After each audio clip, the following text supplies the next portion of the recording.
What's going on, everybody? Welcome into the Blazers Uprise postgame show presented by Manta Sleep. The Blazers today get absolutely destroyed in the second half, getting outscored 60-38 by the Philadelphia 76ers as they were competitive for about half the game and then very non-competitive the second half against a good Philadelphia 76ers team with Embiid playing as good as ever. He had a dominant night tonight. Tyrese Maxey is looking like a star as the lead guard there right now with no James Harden. So the Blazers just could not contain the Sixers. The Blazers also could not shoot the ball 7 for 31 from the three-point line. And today we got Eric. It's third postgame show of the year. On the second one, we had Crushables, so we didn't get to hear from Eric last game. So maybe we got, thoughts from the past couple of games from Eric here tonight. Eric, how's it going? I'm all right. How about you? Oh man, I mean, we did a watch party for the game with Gabe and Romp, and it got brutal there. There's a couple fun moments. Sharpe's and one was like the highlight of this game because that was just a ridiculous play, and he's looked good. So you can take some positives from like him and a Tamani Camara, but also just this game was a freaking struggle, man. Yeah, it was. I don't even really understand what's happening on the court sometimes. I try to, and we're going to have some breakdowns today, but, man, it's just like, it feels like there's like way too many people just playing for themselves, and players that should be passing aren't, and players that have drives are the ones that are passing the ball way too quickly and not taking the lanes they have, and, just so sloppy, man. It just looks really ugly. Yeah, the Blazers are not playing good basketball, man. Like, this is... I mean, not to just be negative and go on the record with this, but screw it, I will go on the record with this. Like, I truly think the Blazers are the worst team in the league right now, just given what I've seen the first three games. Now, maybe that can change, but they just look so dysfunctional. And it's not just the young guys. Like, the young guys, I understand this, and this is the point I was making last post-game show, which I'm kind of curious, like, your thoughts on this, but the veterans are disappointing me, man. Thybulle is just like non-existent on both ends of the floor. He's not having an impact on the defense. Jeremy Grant has been the most frustrating player on the team to watch, and it's not like he's, not one of the most talented players on the floor for us right now, but just like his decision-making / lack of rebounding, he's been extremely frustrating. Deandre Ayton was basically non-existent today. He's going against Embiid, so you kind of understand it, but still. And then, like Malcolm Brogdon even, I know he's like been solid, but just some of the times when he over dribbles, and I just feel like our veterans, kind of as you said in the intro, just are not playing like team basketball, or not playing like basketball that should be the example for the young guys. And that's the problem that I have, is we're paying some of these veterans a lot of money, like DeAndre Ayton, Jeremy Grant, Matisse Thybulle. That's $70 million a year for that starting front court. But our bench has been better, partly due to Jeremy Grant has not been good at all the first three games this season. Matisse Thybulle has not been good the first three games this season. And DeAndre Ayton, I mean, he's taken, just if you're looking at the first three games of production, he's taken a step down from what he was doing in Phoenix. So the veterans are really what's bugging me with this team right now. Yeah, it's disappointing. I mean, I think it's glaringly obvious. If we're going to be this bad, we might as well trade all those guys when they're available to be traded and just bottom out completely, right? There's no reason to keep forcing those guys minutes. If we're getting blown out anyway, it's kind of pointless. So I think we should have some vets on the team, and that could be expiring contracts coming back or whatever. But I think it's pretty clear we're just going to have to tear this down even more before it gets better. Yeah, unfortunately. I mean, there was some hope that some people had going into the season about, being able to maybe be a solid team, be a quietly competitive team looking to make a play-in spot. And I truly think the Blazers front office and ownership was going into the season planning not to tank, like if they just had even an outside chance at a play-in spot down the stretch, they were going to go for it, even if they were 5 games out with, 12, 13 remaining. I don't think they wanted to have another extended period of tanking at the end of the season where fans are just completely checked out. But Eric, it's game 3. Fans are already checked out. And at this point, they're not going to have like even a percentage chance after the All-Star break of making a play-in spot because they are dysfunctional on both ends of the court. Like before, in the past, it's been the defense isn't good enough, but the offense can kind of keep up and maybe outscore teams, and Dame can just carry it, right? And the team would be competitive a lot of nights because their offense. At this point, like, you're looking at a team that just so far through 3 games looks like a bottom 5 defense and a bottom 5 offense, which is brutal. Yeah, and so I didn't get to talk about this on Friday, but I was just sick when I saw the Anthony news going from probable to questionable to out 4 to 6 weeks, and I think that pretty much put the nail in the coffin of any chance of competing, at least early on, and then it also ruins any chance of just playing well in the play-in or the in mid-season tournament or in-season tournament, whatever it's called. There's kind of holding out hope that maybe, we could play well in that and it'd be kind of a fun story to talk about in the middle of the season, but Ant's going to miss the warm-up game or the qualifying games for that now, it looks like. So I think he was the guy who, if he took that next step, could help this team bridge some of the gap between the offensive struggles, and we saw his improvements on defense in the first game. So I think he could have held this together as a guy that takes a lot of attention away from some of these other players, particularly Sharpe and Scoot, to where they don't have as much pressure to step up and start and be the man right now. So it's just a really bad mix of the Blazers couldn't afford to miss Simons, I think, out of any of their players if they were trying to win games. And then, the veterans just aren't seemingly interested in playing team basketball right now. Yeah. Shout out to Born on Azari, $2 donation. Says, Scoot sucks, bust G League soon.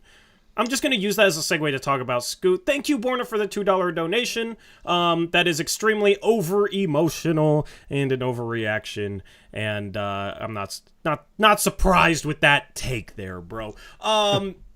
Scoot, okay. There's people that are freaking out about Scoot, okay? I see them on Twitter. I see them in chat. I see them in our watch parties. 3 games into his NBA career when he's 19 years old, people are already proclaiming him a bust, which I think is just absolutely ridiculous. People expected this dude to come in and light the league on fire, and they didn't have enough patience. And if you were making proclamations about Scoot 3 games into his NBA career, you absolutely did not have enough patience for him coming into it. And that's what we warned. But that's the problem when you have a lot of people saying, like, this team's going to be better because Scoot's more of a team player and we'll play team basketball and, like, Scoot's going to be a better defender than Dame and, Scoot will be a better passer than Dame and this and that. People hyped him up a bit too much. He's 19. People haven't, remembered what it's like to have a top prospect coming into the league, I guess, other than a Shaedon Sharpe. But the thing is, Shaedon Sharpe looks solid right away. You know why he looks solid, though, Eric? Because he could shoot threes.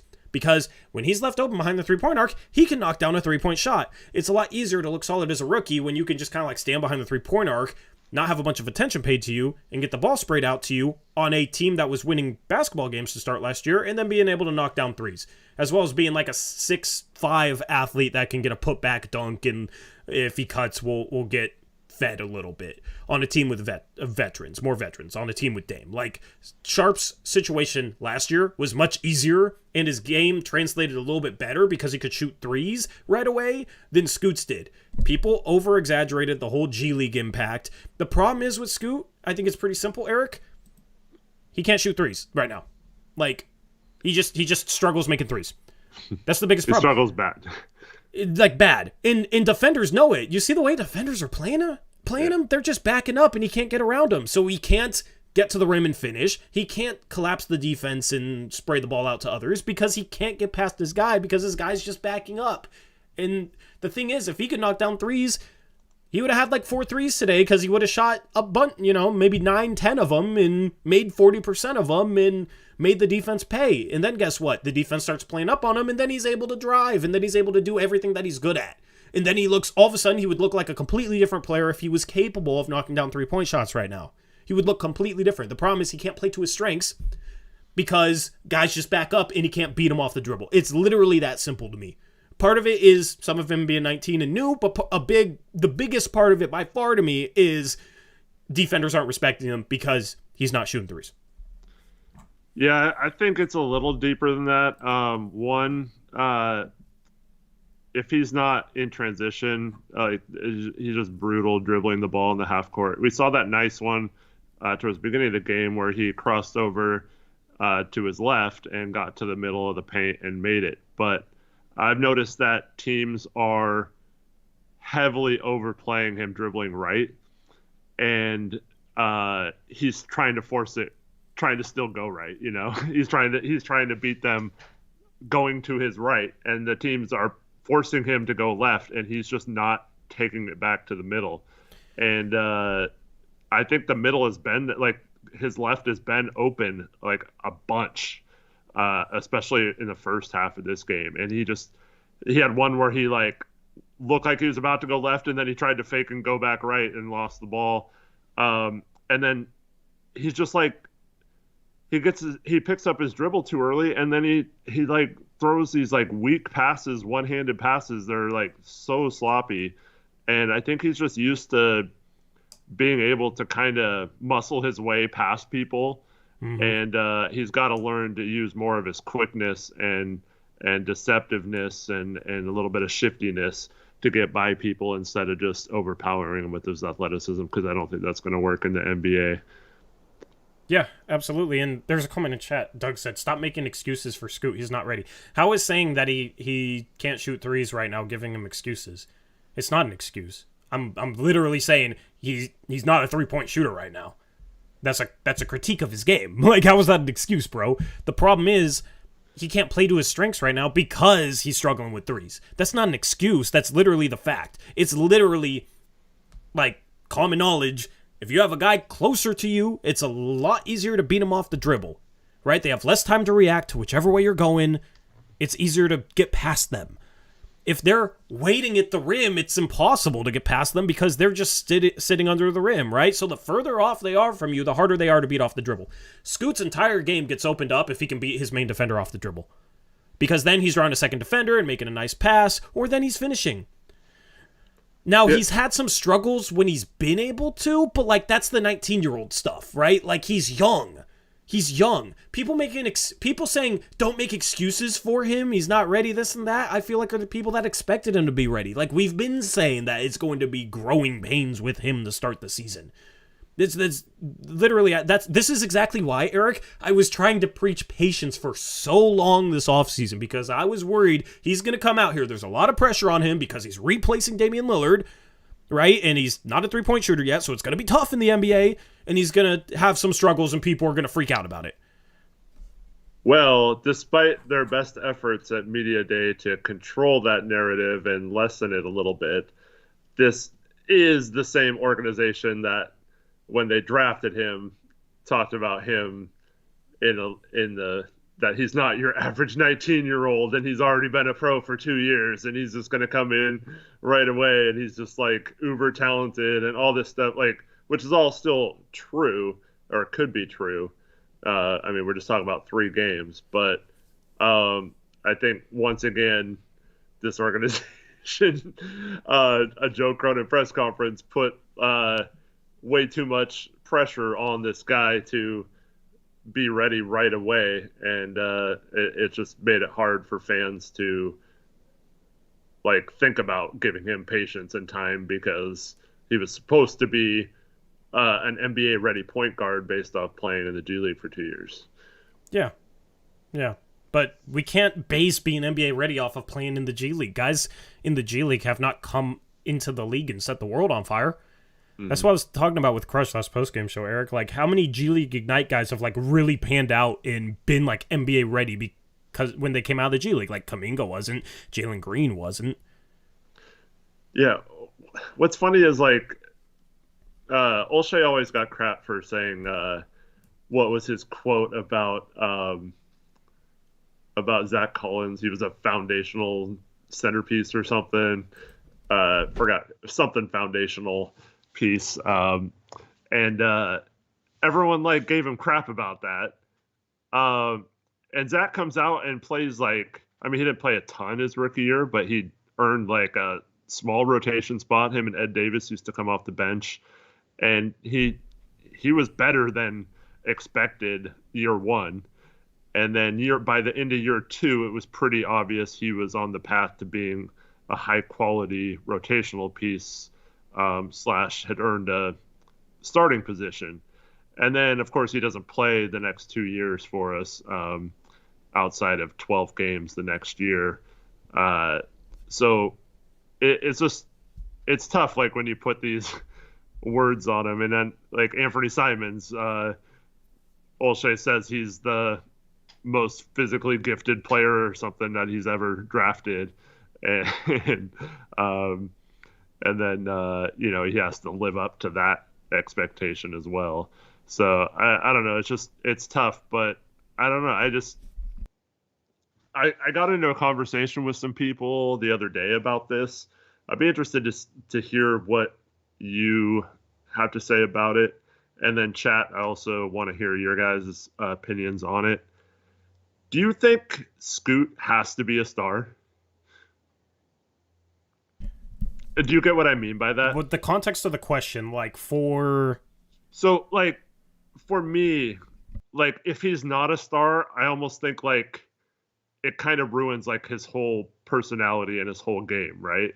Like, I can't see him being, like, a role player, point guard, or like just like a non-all-star, like, really solid point guard, like Trey Jones or something, or Tyus Jones, like that level. Like, of course, that's a bust for what we picked him at, or what we feel we got him for. But like, I don't know. For me, like, his whole aura and his whole game is built around being like this mega personality, and if you don't have the star that goes with that, and that's what's tough for a player like Scoot, is when he struggles like this. It's just like, for me, it feels like it's like really hard for him, because he doesn't know how to just like fit in and be a player if he's not like dominating out there, or like his overly determined to be dominant or whatever. I think part of it is like, we don't really run him off the ball. Like, I was watching Ja Morant's like rookie year highlights, and like they would run horns, and they would have a set where like Ja would run over the two guys at the elbow from the wing and then loop backdoor and like catch a lob, right? Part of it is like we're stagnant, so when he's off the ball, he's just kind of standing. It's not like we're getting him in space in the half court, like, without his defender set in front of him. The problem is any off-ball screen, though, his defender goes under. I think he can be a impactful player without being a star in the NBA, but it would involve him like truly embracing the defensive side of the ball and becoming like a on-ball stopper, and then him improving his shot, and being kind of like I don't know, like Marcus Smart might not be the best comp, but maybe something similar to that. Like strong, undersized but strong guard. Maybe that can't switch up the lineup like Marcus Smart can, but like isn't necessarily the best shooter, but can hit enough threes and then like make a play and drive and play some defense. That's so disappointing, though, if he's Marcus Smart, Yeah, it is disappointing. It is disappointing for sure. I mean, yeah, like you want him. You did not draft him to be Marcus Smart. You did not basically choose him over Damian Lillard to choose Marcus Smart. You chose him over Joe Cronin chose him over Damian Lillard. Part of what you were saying is like Joe Cronin was afraid that Scoot was going to become a star and it was going to look really bad if they traded him. And that was part of what happened this offseason, So take that with a grain of salt if you want to. I understand why you would, but you drafted this dude to be a superstar. He's not like, if he was great the first 3 games, obviously that'd be great. Right. He was great The thing is he was great the first quarter in his summer league, and people were like, oh yeah, he's ready. But people forget, the final 3 quarters of his summer league debut, he was like 1 for 9. He was not good the final 3 quarters of his summer league debut, but everybody remembered the first quarter when he was 4 for 4, right? But and, he like, was looking dominant in the first half or the first quarter. Like, that's what we were expecting to see. So we have seen it. He had 7 quick points last game to start the game and like started to finally feel himself. Like, part of it's confidence, part of it's mentality, part of it is the game slowing down where he can like read the game, because right now the game's moving too fast for him, and I think that's obvious, and part of it is knocking down threes. Like, all this stuff is stuff that will be improved. Will it be improved enough? I don't know. But it's not like this is who Scoot Henderson is, okay? If he can become a 37% three-point shooter on okay volume, I think ends up being a star. Because I think it'll open up his game enough, and he'll get better at like reading the defense. He'll get better at like finishing around the rim around NBA caliber bigs. Like, he's 19 years old, right? Like Dame, there was a comment in chat earlier. Dame, if he was playing in the NBA at 19 years of age, would have looked awful. Like he was I don't even know if he started at Weber State his freshman year, right? Like, Dame was not a highly recruited prospect, okay? But Dame, what did Dame have? A legendary work ethic. What did guys like Kawhi have? I know it's not like a good player comp, but just, guys that were maybe a little unheralded. They had a chip on their shoulder. Scoot's not unheralded. Scoot was like G League Ignite, star level prospect. But this could be the type of stuff he needs to go through for him to truly figure out what he needs to work on at the NBA level. B, it's a learning experience, like reps. He'll get better at reading the game. And C, for a guy like him, I think it will be a motivating factor. Maybe the true growth comes next offseason instead of throughout the season. Like, maybe it's a struggle all year. But if he looks like this almost all season long and just shows like flashes of improvement, which I fully expect, that'll be fine for me, because I expect this dude in the offseason, if he truly struggles like this, to be in the gym, to work his ass off. Like, I don't think Scoot Henderson's the guy that he has a tough rookie season and struggles, and he lets that demotivate him. So that's the thing. Like, Dame grew a ton from age 19 to 22, albeit at the college level, because he worked his ass off. So I think that's truly what it's going to be what it's going to come down to for Scoot. Will he work his ass off? I think he will. And you can work on a shot. You can develop a shot. So once he does that, I think it'll make the rest of the game easier, and I expect him to improve. Like, there's no reason to worry yet. This is a multi-year process, and developing Scoot Henderson is also a multi-year process.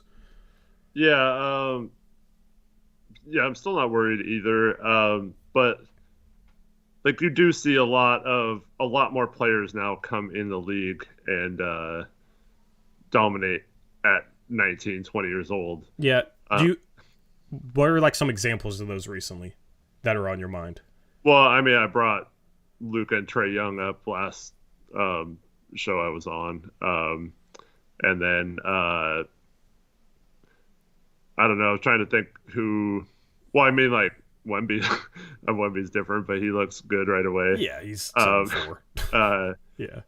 Like, Ben Caro last year. The thing is how many of them were like 6'2", 6'3" guards that struggled with their 3-point shot? That was going to be my next point. So that's why I'm slightly worried, is because a lot of the players who came in and dominated have size, and they don't have 6'2" body. And if they are small, it's usually they're good because they can shoot the ball. So he doesn't have the size of a Luka or someone like that, and he doesn't have the shooting of a Lillard, who, by the way, Lillard, you said 37%. That's Lillard's career 3-point percentage. So, like, it's kind of hard to fathom him being that good. But Dame does on, like, completely different shot diet than Scoot would do it on. Exactly. But I'm just saying, like, that's, I don't know. I would run with 37% right now, right? Yeah, I mean, it's very optimistic, but... But, so, yeah, for me, it's just...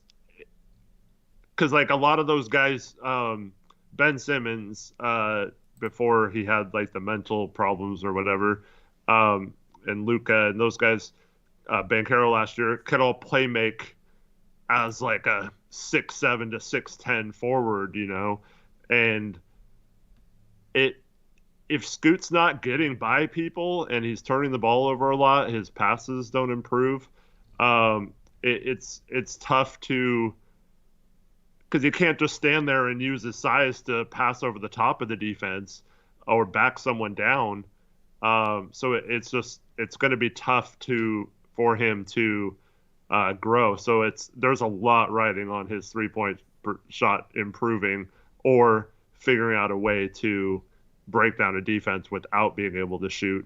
And we've seen it happen with Jaw and De'Aaron Fox, and both of them kind of, they shoot well enough to keep the defenses honest, I guess. But he's got to either become that or become a shooter. And it's tough to see him just automatically becoming a shooter. It's kind of like, I'll wait and believe it when I see it. But so yeah, I agree. It's way too soon, but there are concerns. Yeah, I mean, I'm gonna give my thoughts on that after I read off a couple of things. Shout out Mr. Pine, member for 17 months, says tank season. Hope you guys are doing well. Thank you, Mr. Pine. Yeah, really early on tank season after game 3, but I feel it.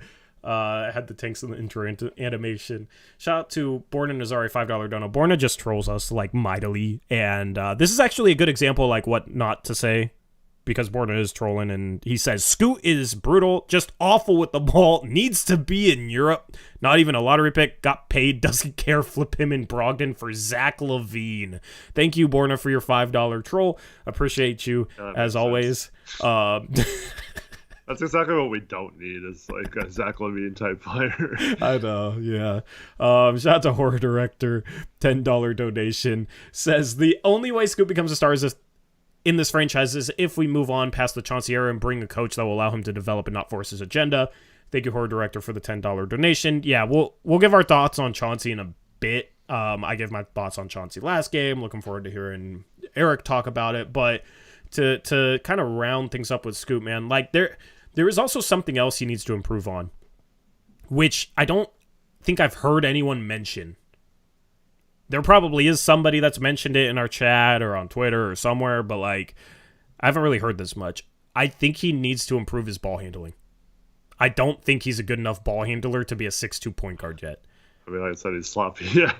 Yeah, in sloppy, I feel like people think of the passes because that's where a lot of turnovers come, but he's limited as a ball handler. And a big part of ball handling is moving with the ball. How do you move with the ball? If you're hanging the dribble, right, can you use your eyes, use your hips, use your shoulders to move the defender in front of you? And I think a lot of times when he backs up and kind of isolates, it's just a between the legs and go. It's very limited. He doesn't really have much of an off the dribble bag, so to say. He's not somebody that's gonna shake somebody off with his dribble, because a lot of his dribble moves are just aggressive and designed to just quickly sharply get past somebody. The problem is the NBA, that's harder, and the problem is when you can't shoot threes, that's also harder. So those dribble moves aren't working for the most part. And occasionally he'll be able to blow past someone, but the problem is he has to get going so fast to do so that he ends up out of control. And he can't slow down. Yeah, he's not getting by anyone if he catches the ball off of pick and roll or a dribble handoff, because he's not hitting the gap quick enough. And when he doesn't have a gap, he's not getting by anyone in this so far 3 games. Yeah. So, I mean, legitimately, ball handling is a problem with him, in my opinion, because he's not, switching up his pace. He's not shifty. He's not playing shifty. And if he could shoot threes, I think it would be fine. But he needs to become shiftier, right? I think that's something for him to work on. Now, we said that last year about our rookie in Shaedon Sharpe. And this year, I think his ball handling looks noticeably improved. And it's not just the ball handling, it's the way he's moving with the ball. Yeah, I think, for the most part, that's true. He still dribbles way too far out in front of him sometimes in tight spaces and gets into trouble. But yeah, I do agree that he has improved it a lot. Yeah, I mean, like, all this stuff is improvable stuff, though. Like, you can work on a jump shot. You can improve as a shooter. You can definitely improve as a ball handler. I'm not worried. Like, Anthony Simons barely looked like an adult when he was 19, right? Now he's our best player, and we're sorely missing him. But I mean, he played in an academy after high school. Like, he didn't even Yeah. have any real like experience running a team or anything. Scoots, like we talked about, has the experience of running an NBA style roster and offense for 2 seasons now. I don't think it should look this bad right now. Yeah, but I mean, the problem is his weaknesses are being exposed and he can't play to his strengths. Like, that's going to completely change a player when you can't play to your strengths. And his weaknesses are why at the NBA level he can't play to his strengths, whereas the G League level, like, they weren't as drastically bad because it was a lower level of basketball, right? Like, that's when we scout, man, like, you know what it is. Like, we're trying to figure out, like, okay, how does this player's game translate from the college to the NBA? And you'll see guys that are like dominant in college, but they aren't good in the NBA because their games don't translate. Like, Drew Timme is not playing NBA minutes right now. He was a dominant college player. Luka Garza can barely crack a rotation in Minnesota. He was like player of the year in college, right? But like a Toumani Camara is more likely to be able to crack a rotation or get minutes because, although they weren't as dominant in college as a Drew Timme or Luka Garza, their games, like, his game translates better. In the role that he can play, he can fit in on an NBA team in a specific role that helps the team. So I think that's where people overrate the whole G League thing, is like, just because he played in the G League and like had some decent moments and had a decent season last year, they think like, oh, Scoot's ready to take on the NBA and be a really good NBA player.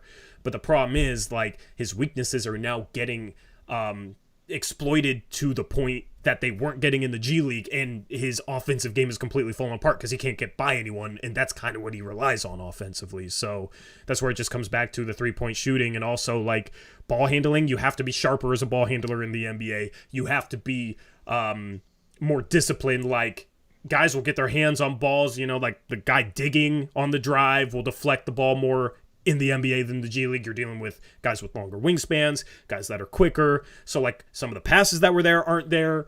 Some of the drives that he could make without getting the ball stripped, now guys are, like, able to strip the ball. Like, there's just so many things to adjust to, especially when you're not, like, physically dominant or can't shoot the three ball, that, like, he'll figure out at some point, and that's why there's no reason to sit here and worry. I just think the people that are truly worried about Scoot right now had way too high of expectations, and I get it, are sitting here basically just like super disappointed because they expected Scoot to look a lot better on day one. I fully understand that. It's just, this is like something that needs patience, man.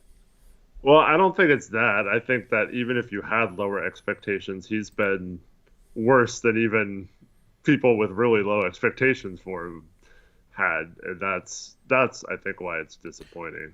Are you surprised that with his play? Yeah, I am actually. So, like, what's been the most surprising thing about his play to you? Just how careless he's been with the ball. Okay. So that's my biggest thing. Like, at the beginning of every game so far, he's had just like a head scratching turnover where he just looks like he wasn't even ready to start the game. Do you think what do you think that's due to? I mean, it could be that the game is really, it's just like when someone bases his whole game on being athletic and having that frame and being strong and quick and all that stuff, and then you start playing against other men who are even if they're not as quick or as strong as you, know how to like stop you, or like all the vet moves that they have. And I think so part of it, I think, is just he's obviously overwhelmed with how physical and how tough the NBA is, and how quick like when you have an opening, like to pass to someone, those openings don't stay open more than a couple seconds in the NBA. Like, you gotta hit it crisply, like right, you're your anticipation and your reaction time has to be like super quick. And when it's not, it's really tough to. It just seems like it's in slow motion, like he's trying to pass like left-handed. It's a slow pass, and you see like on TV, like the guy's already there waiting for the defender's already there waiting for the pass. So yeah, it's like something's just not like his processing speed is just not there yet. And I'm not worried about that. That's seems easily correctable once you get comfortable playing. But it can kind of compound when you're also used to yourself being dominant, and you expect to just go out and dominate games. And when you start to struggle, it can keep on adding to you. And then you lose your confidence, and and then you start to play sloppy because you're not sure of yourself out there. You're doubting yourself.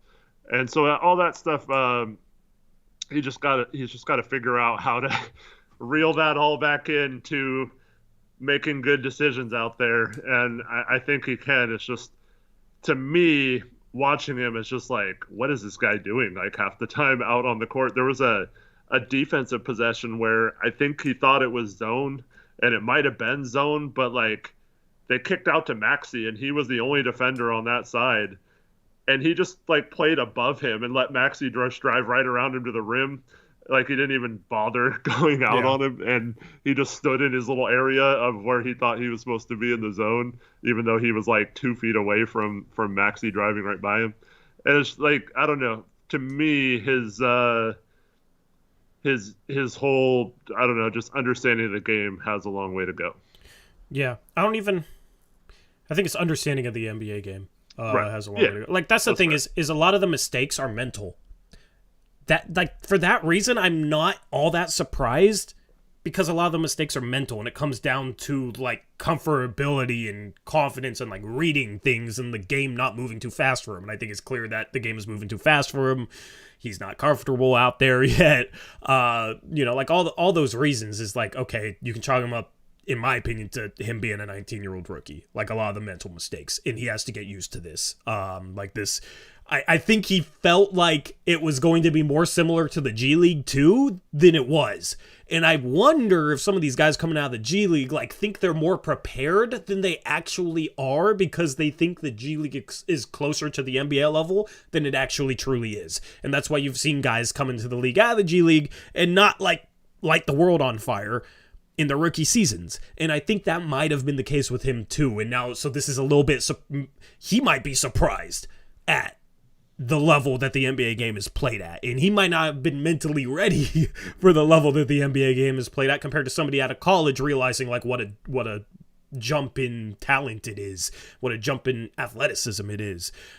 So for all those reasons, like that is also why I'm not worried about him. Like mental mistakes, I think he'll clean up. Like he's able to see the floor if the game isn't moving too fast for him. He's able to be in my opinion, a really good passing point guard if the game isn't moving too fast for him. And the problem is the game is moving too fast for him. I think he feels like in order to do anything effective, he has to go at 200 miles an hour. Mm-hmm. And that just compounds it. And that goes back to the shot. And then maybe some of the sloppiness is also the ball handling. Like literally, I think you can chalk up any mistake he makes offensively. I think you can chalk up to mental, playing too fast, which also is partly due to not being able to shoot the ball, and then maybe his ball handling. Like I feel like everything falls under one of those categories. Yeah. So. Yeah, I don't know, man. I thought he was more ready than this. I think that's the best way to put it. I thought he was going to come out and at least look like an average NBA point guard, not like one of the worst point guards in the league, Yeah, a lot of people did. ESPN had him in their top 100 players. He's not a top 100 player, unfortunately. And it's gonna be a growth process, man. But like Brady has a comment, says the top 3 pick, you shouldn't have to wait years for him to develop. He should show signs sooner than later. I mean, not all top 3 picks are the same. Some top 3 picks never even become good. Like Jahlil Okafor. Jahlil Okafor had a better rookie season than he did like the rest of his career, right? Like some guys come into the league playing better and then they decline. Some guys never pans out. Some guys look great right away. Like not every third pick is the same. Every third pick has their own unique set of like strengths and weaknesses and things they have to work on and things that'll hold them back. And you have to take that all into account. You can't just sit here and put him in a box like he's a third pick, so because he struggled his first 3 games, he's therefore a bust. Like, that's just overreactionary to the moment. Darius Garland, I know he wasn't the third pick, but he was the 5th pick, and he had a really, really bad rookie year. And then his second year, he became an above-average NBA starter. And then his third year, he became an all-star. There's no reason why that can't be Scoot. You know? Like... Wasn't he coming off an injury, though? Garland? Didn't he blow out his knee in college? He did have an injury in college. Scoot was injured for a period of time last year. Like, he was bad his rookie year. 59 games played. Garland was not impactful. Was one of the worst defenders. Wasn't quite as sloppy as Scoot's being, but also like this team is extremely sloppy all around, and we're just throwing Scoot into the fire. If we're bringing Scoot off the bench, being patient, and only playing him 18 minutes a game, and he was still struggling with the same stuff, like people wouldn't have been as reactionary to it because it wouldn't be against starters, so it wouldn't look as bad, and it wouldn't be for as many minutes as he's playing. So that's part of the problem. Like Brady, we can't just put these players in a box because they're a third pick. That means they should be good by this point. Like, everything is context dependent, and players have completely different career arcs. And with a guy like this who's 19, like, do you think Dame would have been playing better at 19 years of age? I don't think Dame would have played any better at 19 years of age. That's why he was a 4-year college player, and he developed, and he had a great work ethic. That's the thing for Scoot. If he has a great work ethic, I think he'll develop, and he'll be fine long term. Yeah, Justin Kaufman has a good example. Our coach, Chauncey Billups, struggled his rookie year too, and then actually struggled for a couple of years before really becoming the player he was. So, yeah, I mean, it's not panic. I thought Scoot would struggle to score because of his shot, but I thought he would be like right away, like at least a 6 assist guy. And so it has been kind of interesting how he hasn't really passed the ball extremely well. I guess in the second half tonight, he had a couple of nice drop-offs. I think both of them ended up being to Jabari Walker, who I think he finished one of them and then got blocked from behind on the second one. Yeah. I think those were both Scoot passes. That pass to Ayton in the first half where he like took off and was under the basket and like dumped it back. Yeah. Yeah, like he's shown a flash here or there. Yeah. Yeah, and as Brady says in chat, not having Anthony out there hurts too because Scoot, the Blazers have they shot 28% tonight. I think 22%. 22%. 28% last game. There's no spacing. And then like one game it was like 30% or something. So like they've been terrible shooting the ball. So that also hurts. You're both not only your passing assist numbers, but your ability to get in the lane when just the teams are not respecting your 3-point shot at all. But I just expected him to be a solid passer and maybe not quite as bad of a ball handler like you mentioned, and just sloppy with the ball right away. I'll say this. If he had 4 shooters around him, I think he would look like a better passer. Yeah. The thing is, he's not getting in the lane and kicking, though. Like, it'd be one thing if he was doing that and we were just missing threes, but we're not really doing that. But it's harder to kick out from a paint that's clogged. Right. And the thing is like, if the paint's clogged and you got shooters, you just kick the ball earlier, right? And you have spacing. You have guys spaced out. The problem is, like, some lineups, you have Robert Williams and Deandre Ayton in the game. You also were playing Matisse Thybulle with the starting lineup, and he's just basically an offensive non-factor. He was 0 for 2 today, including an air ball. Like, Jeremy Grant is... he's a guy that if Scoot kicks the ball to him, he's probably putting it on the floor 10 times in a row and taking 10 dribbles in ISO. Jabari, Tamani, like, I have hope for both those guys' shots, but they were combined 2 for 8 today. So that's the problem, too, that I think is making it look even worse, is that when he does drive, it's just a thicket of trees in the paint. And some of these passes are getting deflected because of how clogged up things are, and windows close tighter in the NBA, and guys have longer arms in the NBA, so those windows aren't as big as he's used to. Like, there's just so many things that go into the struggles that some of it is team dependent, some of it is him being a rookie, and some of it is him just having like weaknesses that he'll get better at. Yeah, I also expect him to be a little better out of the pick and roll, but I don't know. It seems like we're not really playing him on ball a ton on offense either. You expect him to be like the main on-ball player outside of maybe Anthony. I don't feel like we're doing that very often.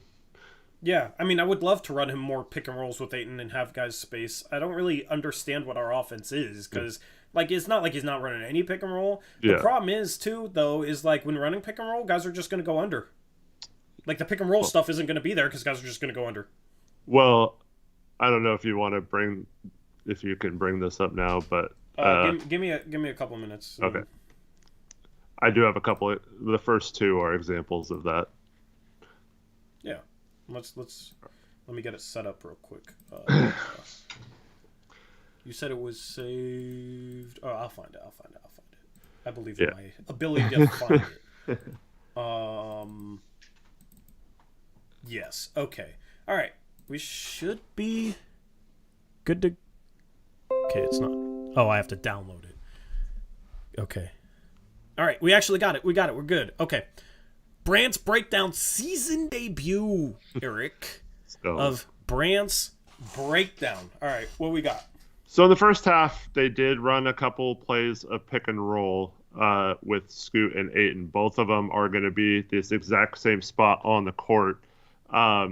So the first time, Ayton's going to he's going to come up like he's going to set a screen, but he's going to slip it right away when he sees how high Embiid's playing up, and that Maxey isn't going under the pick. So he's going to fade right down to where the top of the key is. So if you go to the next slide, you'll see that Ayton's catching the ball. Now, the Scoot threw a really bad pass here, and it got tipped, and it still went to Ayton. So he's got to do that a little better. But when defenses do play up on Scoot, he should be able to drop this pass into the big right here. And then we see how the floor is spaced now. We got 3 defenders to guard 4 players. He's got Sharpe for an easy, wide-open three-pointer if he kicks it out.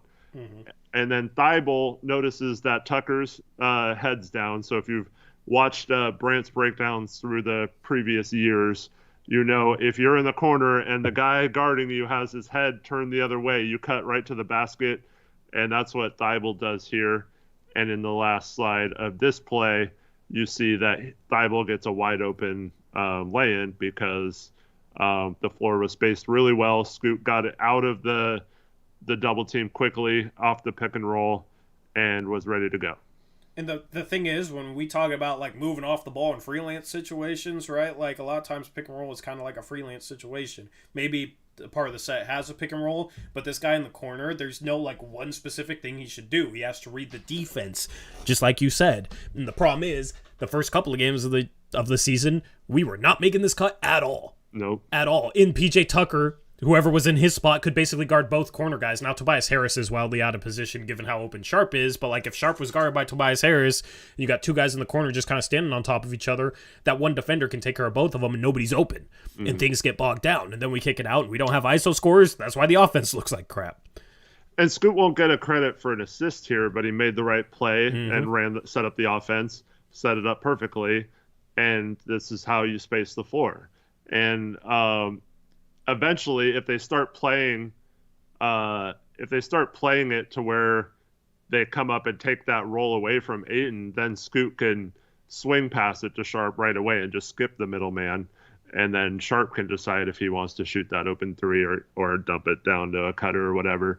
But yeah, it's for right now, I would just keep spamming this until defenses learn how to stop it. But unfortunately, if we go to the next play. Yeah, let me load that. while it loads, we got a dude in chat mad that like we're surprised by the struggles, even though literally I just got done talking about how I'm not surprised with Scoot's struggles and like I expected this, right? It sucks. I think he's talking about the team overall, which doesn't make sense. Yeah, I don't know. Like I don't know how you could complain about any of this in chat, because I mean this team is struggling. I was sitting here saying to have patience with this team and with all these guys. No, I'm not going to sit there and be like celebrating the fact that we need to have patience. It sucks to lose games like this, but it is what it is, and it's kind of what I truly expected when I picked the team 13th. That might have been a little too high though. I don't know. Anyway, next play, what we got? Yeah. So next play, it's set up almost the same way, right? Same spot on the court. Here comes Ayton. He had just slipped a pick and got an assist. So he's going to do it again. But as you see in the second slide, Scoot picks up his dribble way too soon. He doesn't make Embiid commit and tries to throw the pass way too quickly. He's already like in his passing motion here. Ayton's not even clear. He hasn't even slipped yet. So you can't pass yet. You have to wait for Ayton to get a few feet away from Embiid to give him some space to operate and catch the ball. So even if he catches this ball right here, he's not doing anything from out there. So Scoot does a poor job of picking up his dribble and passing this, and as you can see in the last slide, it gets knocked away because he throws it right into a cluster of three players. And so this is an example of him picking up his dribble too early. He's got to continue on, make Embiid commit to him there on the sideline, and then wait for Ayton to get that space in between them so he can throw that pass. And then you can do that little Dame was really good at this last couple of years, where you're dribbling left and or right, and you just throw that that one-handed bounce pass to like almost like a side no-look bounce pass between the two defenders. Yep, it's perfect. Scoot just tried to do it while the defenders were still together there, and Ayton's still there. So he's got to wait, and this is one of the things. Like I don't know. I felt like Scoot is too rushed and stuff like that. I thought this kind of stuff would be a little bit more crisp right away in the NBA. But unfortunately, he's just got to learn not to do that. Yeah, that's where I feel like if he's comfortable and confident out there on the floor, he does this the right way. Because we saw footage of this in the G League where he would take that extra dribble, get Embiid to commit, and then make that pocket pass. The problem is he's way too rushed, and that involves like trying to make this pass too quick, which is the mistake here. Yeah, absolutely. I mean, this is the type of turnovers and stuff where it's like very frustrating, but also, you know, he's definitely sped up right now and not playing with the confidence he normally plays with, and not doing like the little things that it takes to be an NBA point guard and distribute the ball. Yep. And like I said, the first play, it worked out, but he almost turned it over on that because he threw it right into Embiid's arm instead of throwing that pocket pass. But yeah, and guess who's gotten a lot better at this type of pass? You know the answer, Eric? Anthony Simons. Anthony Simons has gotten better, but also Shaedon Sharpe. Oh yeah, Sharpe. Yep, Sharpe's passing looked really good. Yeah, Sharpe is probably doing exactly this at the start of last season. Now, you know, remember that stretch where like he was like, yeah, I was watching film and just working on that pocket pass, and now, like, that's one of his probably best passes. Like, now he is able to throw that pass, and it's, like, not even something we really think about because Sharpe just makes this pass look simple. Mm-hmm. So, like, Scoot, this type of stuff, like, won't be turnovers forever. Like, Scoot will figure this type of stuff out as he gets more comfortable, a little less sped up. And that's why, like, it's good to watch film. It's good to watch film on this stuff. The thing is, without enough reps, if he's watching a bunch of film on this, he's probably overthinking a little bit too. Yeah. You know, so like this has to be something that he just like naturally instinctively does. But if you're overthinking, your instincts aren't kicking in. You know what I mean? So in the G League, like I thought he did a really good job of distributing, and it was all natural and it was all instinctive, and that's why like we expected it to be a real strength right away because it looked instinctive. It looked just it came easy to him. The problem is right now he's not really playing off instincts because he's overthinking and he's not comfortable. Yeah, absolutely. So, all right, Play number 3. The third play didn't have anything to do with this, but we could just get it over with, I guess. Let's do it. Maybe we can segue it into something else. Yeah, so one thing I noticed a lot in this game was, this Tobias and you don't want to guard PJ Tucker in the corner, I guess. But Tobias Harris, you got to keep an eye on. Mm-hmm. But for the most part, if you're guarding Tyrese Maxey, you cannot be the guy who double teams Embiid, right? Mm-hmm. Like he was killing us by like getting open threes. Maxey's right? a star, bro. Yeah. Yeah, and so this is. It just seems like it's such bad. I don't know if like it happens all the time, so it's got to be coaching, but it's also this is an example of Thybulle overrated a little bit on defense, and so he's guarding Maxey here on the top. Embiid's gonna take this ball and dribble. Scoot and Ayton, I felt like did a really good job here of Scoot lets Ayton come through and get recovered back to Embiid. Embiid can shoot threes, but he's got like that really slow wind up. And Scoot recovers back to the corner. Ayton gets out on Embiid, so everything's going well. And in this situation, by the time Embiid gets the ball at the top of the key, Ayton's in front of him, perfect position.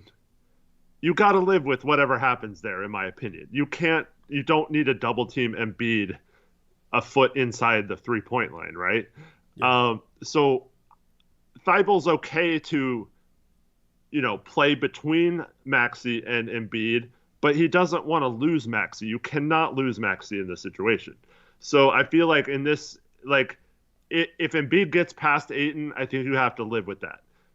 He's not like the quickest guy off the dribble, but he can dribble. So just stay home and let Ayton try to defend him. Ayton had actually done a decent job up until this point. So as we go to the next slide, Embiid's going to actually kick it out to Maxey. Mm-hmm. And Maxey's then going to have because Thybulle came way too far. Mm-hmm. And this is a theme from previous years as well, right? Yep. This has been a theme the first 2 games, too. Yep. One pass away and overhelping. And so Maxey decides to drive instead of shoot the 3 in this particular situation. Mm-hmm. And so he drives, and Ayton has to help because then, otherwise he'd have an open lane. I guess Jeremy could have been the helper in this situation, too. But then in the next slide, Maxey kicks it out to Embiid at the top of the key again. And we're set up the same way. But instead of Grant staying with Maxey, he's the one who runs out to Embiid this time. And Ayton ends up losing Maxey because he's got to go back to help Thybulle because Embiid's going to back him down if not. And so just the one little bit of Thybulle getting out of position then leads to Embiid driving, and then there's no one home in the corner to guard Maxey, and he gets a wide open 3. Yep. All from being out of position. Yeah. I'm glad you brought up this play because I want to talk about Thybulle a little bit. This is just a good example of he makes too many defensive mistakes. Like, this is just a really bad defensive mistake. It's basic defensive positioning, and I understand that it's Embiid, but your help should be coming from the side of the floor that's over, the other side of the floor. I don't even think you need the help there. Like that too. I mean, here's the thing. Like, the help isn't supposed to come from the top. If he beats Grant, the help is supposed to come from either Sharpe or Grant, and then Thybulle's supposed to take the first pass. But that's the problem. This is a perfect example of, like, how Thybulle will steal hunt, because guys will drive, and he loves, like, going at the ball like this and trying to dig it out and pick the pocket of the guy driving. He loves it so much that in a situation like this, he's, like, just ready to do it for no reason. That's the problem with guys that hunt steals, guys that hunt blocks. Like we talked about, like Rocco had a problem before we traded him with like hunting steals and blocks, and it was a lot of defensive breakdowns like this, and that's why our defense wasn't better despite Rocco's reputation at the time of being a really good team defender. He hunted stuff like this too much. The problem is Matisse Thybulle too. does too. And he's not an impactful defender. He does not have a positive impact on the defense. That's why, since the Blazers traded for him, and this season, with him in the lineup, the defense still is bad. Now, it's due to other guys as well. The problem is Thybulle's making too many mistakes, and Thybulle does too much stuff like this, and Thybulle hunts defensive plays too much, such as steals and blocks. And I know Ayton's in foul trouble sometimes, but if you're paying a center a max contract, you have to be able to rely on him to at least force a tough shot from Embiid. And Embiid could still hit like a 15-foot jumper over the top of Ayton, and that's fine. Like I think you take that in any offense, but you have to just leave your center to hopefully do it. Now, if Embiid's like, 5 or 6 feet closer to the hoop with the ball right now, absolutely someone's got to come help, right? Mm-hmm. Yeah. It still shouldn't be Thybulle in my opinion, but yeah. So look at in this last slide. Look at Thybulle. He's just standing in the middle of the key, or he's jumping in the middle of the key, and he's not guarding anyone because Embiid got by him. And yeah, it's like what is he doing? Like he's just completely takes himself out of the play. It's just a defensive breakdown because you're forced to rotate. Like here, Ayton's forced to rotate, so then somebody has to rotate. That's the thing. If a guy rotates towards a driver, somebody has to rotate to who he was guarding. So Ayton rotates to the driver because Matisse Thybulle had a defensive breakdown, so Matisse Thybulle has to basically switch, rotate out to Embiid, and that's a mismatch, Like, that's not a matchup that you want, a guard on Joel Embiid. But the problem is, we end up getting put in situations like that because of poor positioning, poor basic defensive fundamentals, which is what this is. And that's the frustrating part. Like, Robert Williams has had mistakes like this the first couple of games where he did this on a ball handler and, like, gave up an open dunk for Mo Wagner. That drive where, like, he drove left-handed and cocked it back and tomahawk last game was Robert Williams overhelping onto Markelle Fultz. And it's like, it's frustrating getting good. I don't know what it is, Eric. Like, every good defensive player we bring in ends up just chasing steals and blocks to the point where they are no longer good defenders. Well, I think it's because we bring in the people known for that kind of gambling style defense, and not the solid, just flat out scrappy defenders, Like, that's the thing. Like, I've talked so much about Maurice Harkless and Al-Farouq Aminu. Like, at times maybe they would, but like overall they were just freaking solid, and we just need guys that are just solid. We just never get guys that are just solid. And it's so freaking frustrating. Like, it's just an inability to identify what we need defensively, which is guys that can just be solid, right? Because the problem is, like, yeah, we have some guys that struggle. The problem is when the guys that are supposed to be good aren't being solid, then it's going to be an absolute mess. Like, Matisse Thybulle, if he's around solid defenders, is better because they will help make up for his mistakes, and, like, he'll be able to get more steals because, if you have somebody guarding, just to go back to that play, like, if you had somebody guarding Embiid that's, like, a really good defensive center and slows up his drive, it gives Thybulle more time to dig in and steal it, right? Or if he tries to dig in and steal it and they kick it out to Maxey and you have solid defenders, somebody might rotate to him, and then somebody might rotate to the next guy, and the rotations will be good. That's all. It also helps to have big, versatile defenders so that if you rotate and get switched up, like a Maurice Harkless, Al-Farouq Aminu, you aren't switching into mismatches as much. That's important. That's why, like, Camara at 3, I think, has been maybe our best defensive lineup. Because I think, I don't know what the stats say, but I think when he's been in at the small forward spot and, like, we've gotten cross-matched, like, it's been not as bad because we have more length around the rim and we have, like, I think Camara is somewhat versatile already.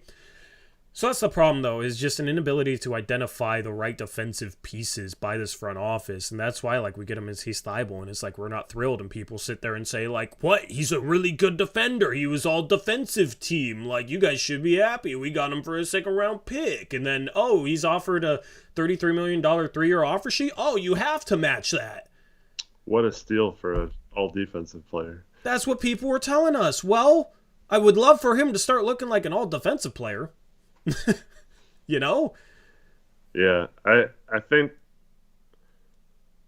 what Portland needs is you mentioned a guy like Marcus Smart earlier in the show.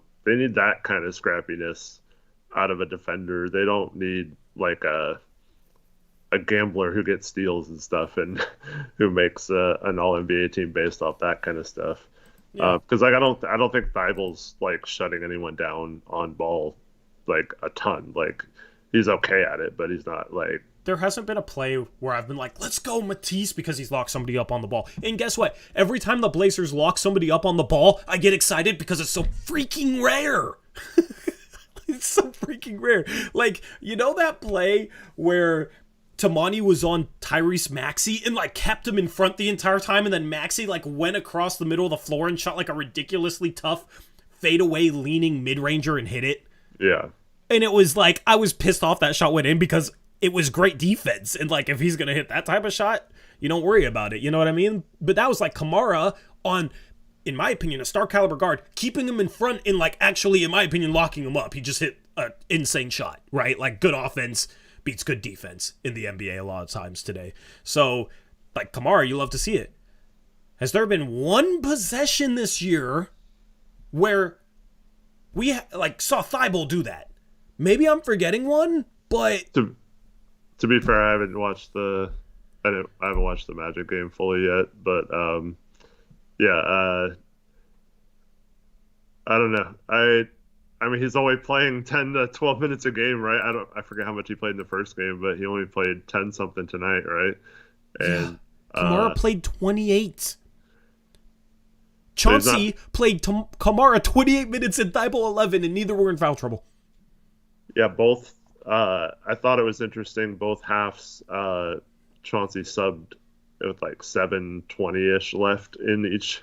Like, so only a little over 4 minutes into each half, he's already subbing Thybulle out. So I don't think Thybulle's any better than Camara right now.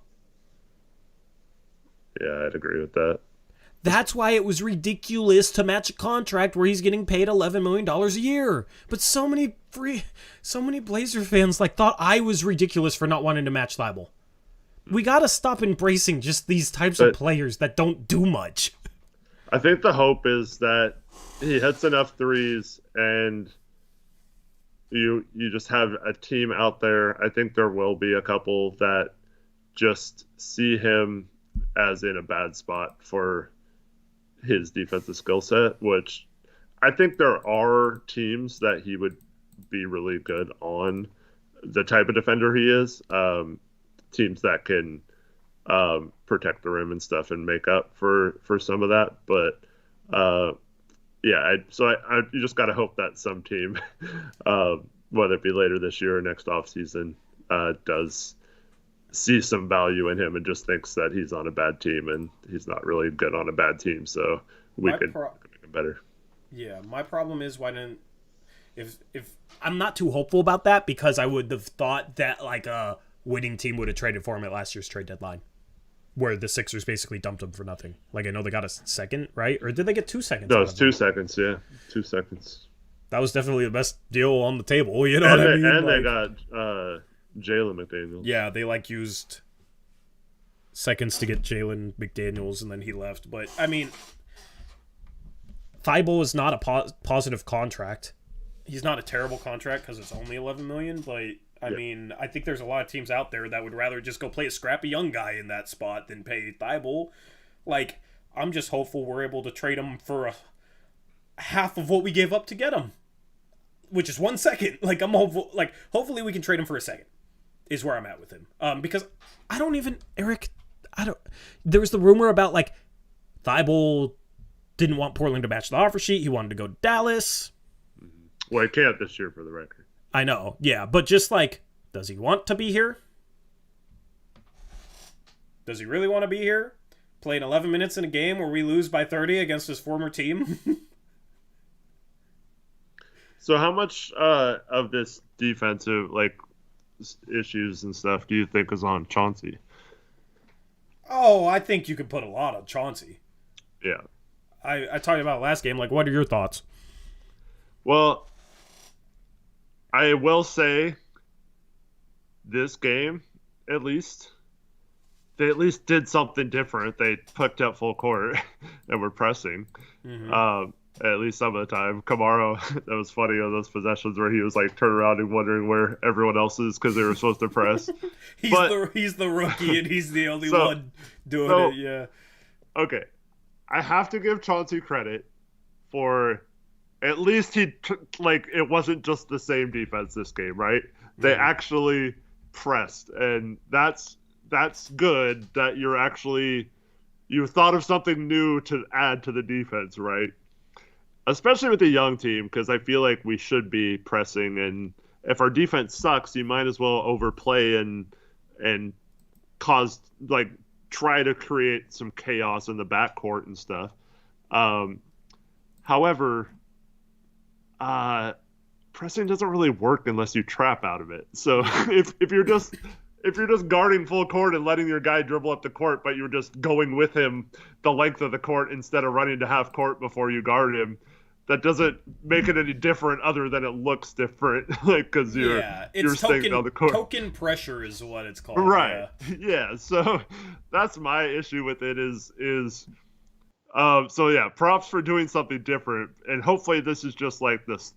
They're building steps up to it because, like Eric Olsen said, you're basically just wasting energy. Like occasionally you might get a steal, or I think we got an 8-second count, but I think that was more just them not paying attention on that one because I don't think we were pressing very hard on that possession. But yeah, so maybe this is just like step one. We like have the people in the right place, and then all of a sudden one game we'll just start like hard trapping like the first pass in bounds or something, and maybe we can create some pressure that way. But yeah, you have to actually like run something. It's the same problem with the zone that we run, like it's everyone just standing around and rotating, whereas like a lot of the most effective teams that play zone have more of a trapping zone instead of a just like 2-3 or 3-2 zone. Yeah. I'm looking at dunksandthrees.com right now, man. Just, early, so small sample size, but just where we rank in some metrics. Is it updated through tonight, or is it not? Yeah, it has us as 0-3. Maybe like the last game that ended, maybe not, but it doesn't say when it was updated, but it was definitely updated for our game. So, effective field goal percentage, we're second to last. Turnover percentage, we're 22nd. So there's, 23rd through 30 is worse at turning the ball over. The problem is, like, we're not really passing the ball much and not generating good shots. We are 21st in getting to the free throw line. We are 27th in finishing at the rim. We are 29th in three-point percentage. Who's worse?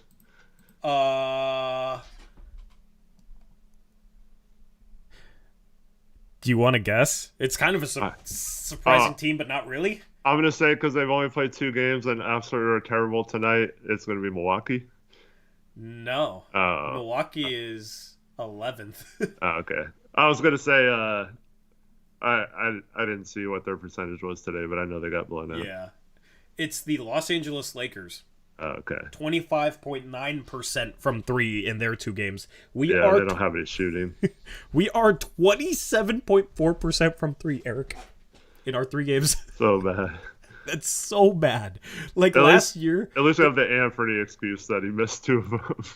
Last year, the worst 3-point shooting team was Houston at 32.7%. There is legitimately a chance that we have a worse 3-point shooting percentage than that this year.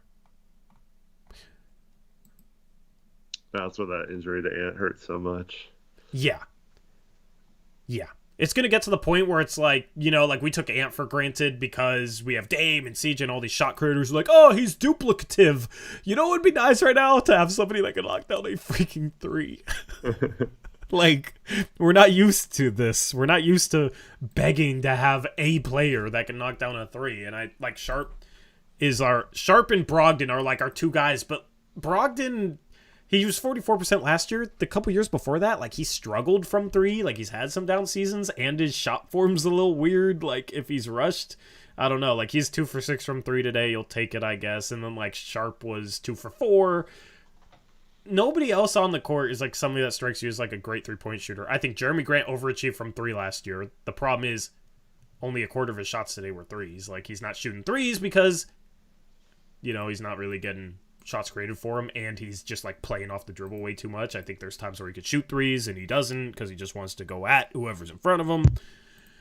But man, like, to be bottom 5 in shooting at the rim, 3-point shooting, bottom 10 in being able to get to the free throw line and turning the ball over, and then we are also our pace, which was like a big topic of discussion entering this season. Our pace so far through 3 games is 21st fastest in the league. We're supposed to be a running team. It's supposed to be. Our pace right now is, I think this is like possessions per, I don't know what it is. Possessions per 48 minutes is what this pace is. 99.7. So that would put us, that would put us like league average last year, actually, which is surprising. Like, the NBA is playing at a faster pace early on. But yeah, our pace is barely faster than last year's. Yeah. Tagway says, do you guys see us getting a win within the next 2 months? Yeah, we'll definitely win some games. I mean, it's hard not to have at least a game where someone gets hot from 3 and you score a decent amount of points. Yeah, I truly think if you said the over-under was 20 games, 20 wins at this point, I would probably take the under. Yeah.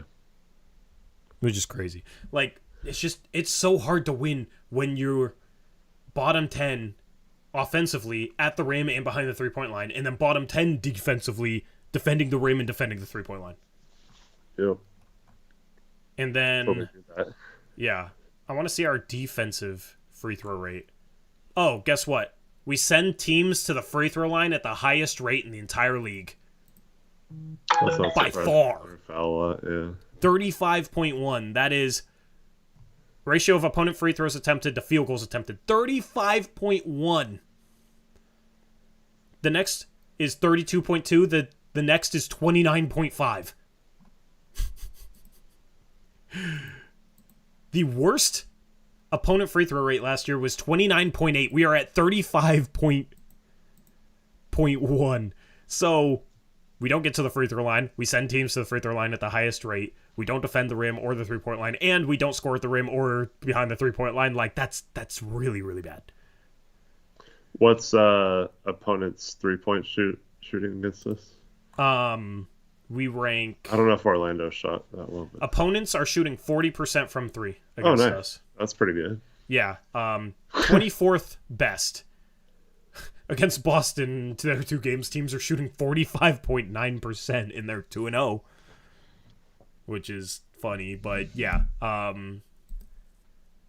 Teams are shooting 40%, which the worst one last year was 39.1%. So, 40% from 3 against us. And that was with Orlando missing a lot of good shots, I thought, in the last game. Like, they didn't shoot great. Yeah. So, legitimately, like, across the board right now, Eric, is just brutal. Like, there's really nothing. Okay, let's see. Let's find a stat. We're above average in shooting from the mid-range. We're 14th in percentage at 40%. And we're not shooting a ton of them. We're 16th best. I thought we were going to be at the top of the league. Which, like, this site has it, like, the best shot distribution is to not shoot a bunch of mid-range shots. Boston is number 1 there. Let's find our best stat. Offensive rebounding. Probably because we missed so many shots. Yeah. High quantity of missed shots equals... Yeah. They are doing a pretty good job of crashing the boards. Oh, actually, this is offensive rebounding percentage. So percentage of possible offensive rebounds. So, like, it takes that into account. So we're 5th best in offensive rebounding. Like, nice. Our chances of getting a missed shot is 5th best in the league. That's our best stat. Mm-hmm. Which, if you're going to miss as much as we do, you better be able to go get an offensive rebound. But I just, like, across the board, it's going to be fascinating to keep up with these numbers. But, like, every area of the game, every player on the team.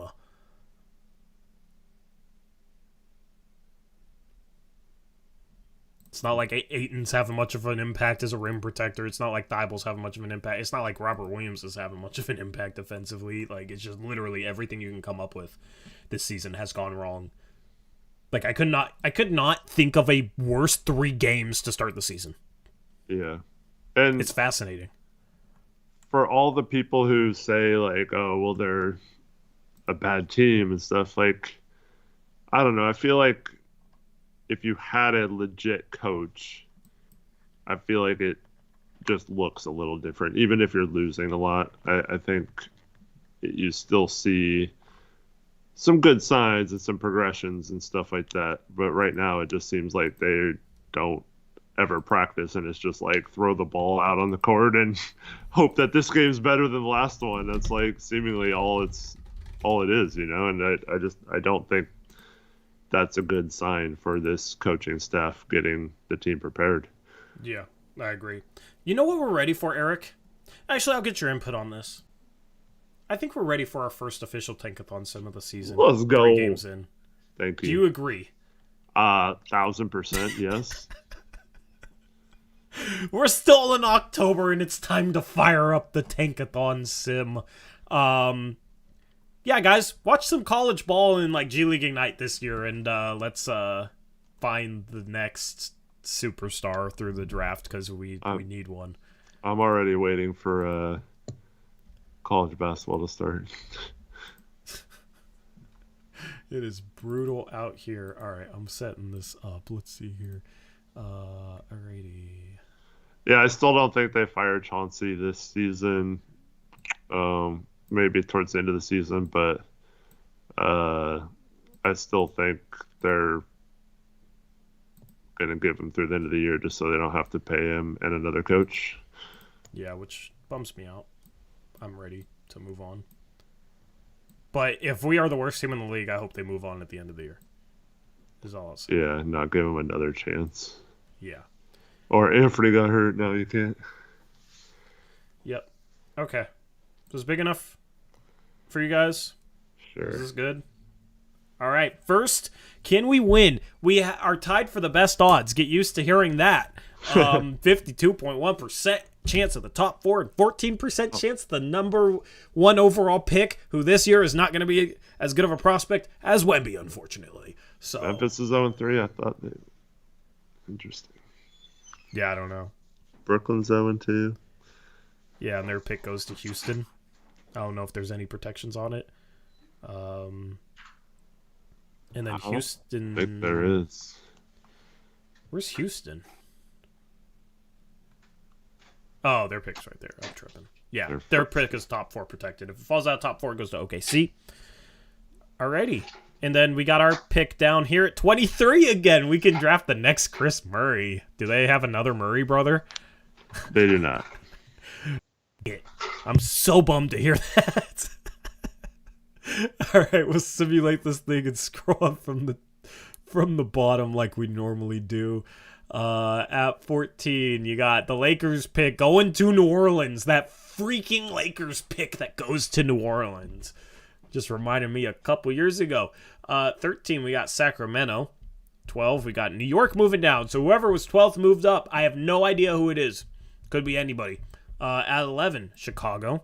At 10, Utah. At 9, Miami moves down. So 2 teams move up. Imagine being the worst team in the league on lottery day, and at this point, like 2 teams have already moved up. That would suck, huh? Yeah. But hopefully we're top 4 because we have a 52% chance. At 8, we have Cleveland. At 7, we have Toronto's pick going to San Antonio. At 6, we have Memphis moving down 3 spots. And at 5, we have Houston's pick going to OKC. And Eric isn't here to celebrate being top 4 with me. Let's go. I got my Should I bring this next year? Should I bring this? The wood for Wemby? The wood for Wemby, should I bring it next year? Sure. Is it good luck? Like, we moved up to 3 and got Scoot, But is that good luck? Or is that bad?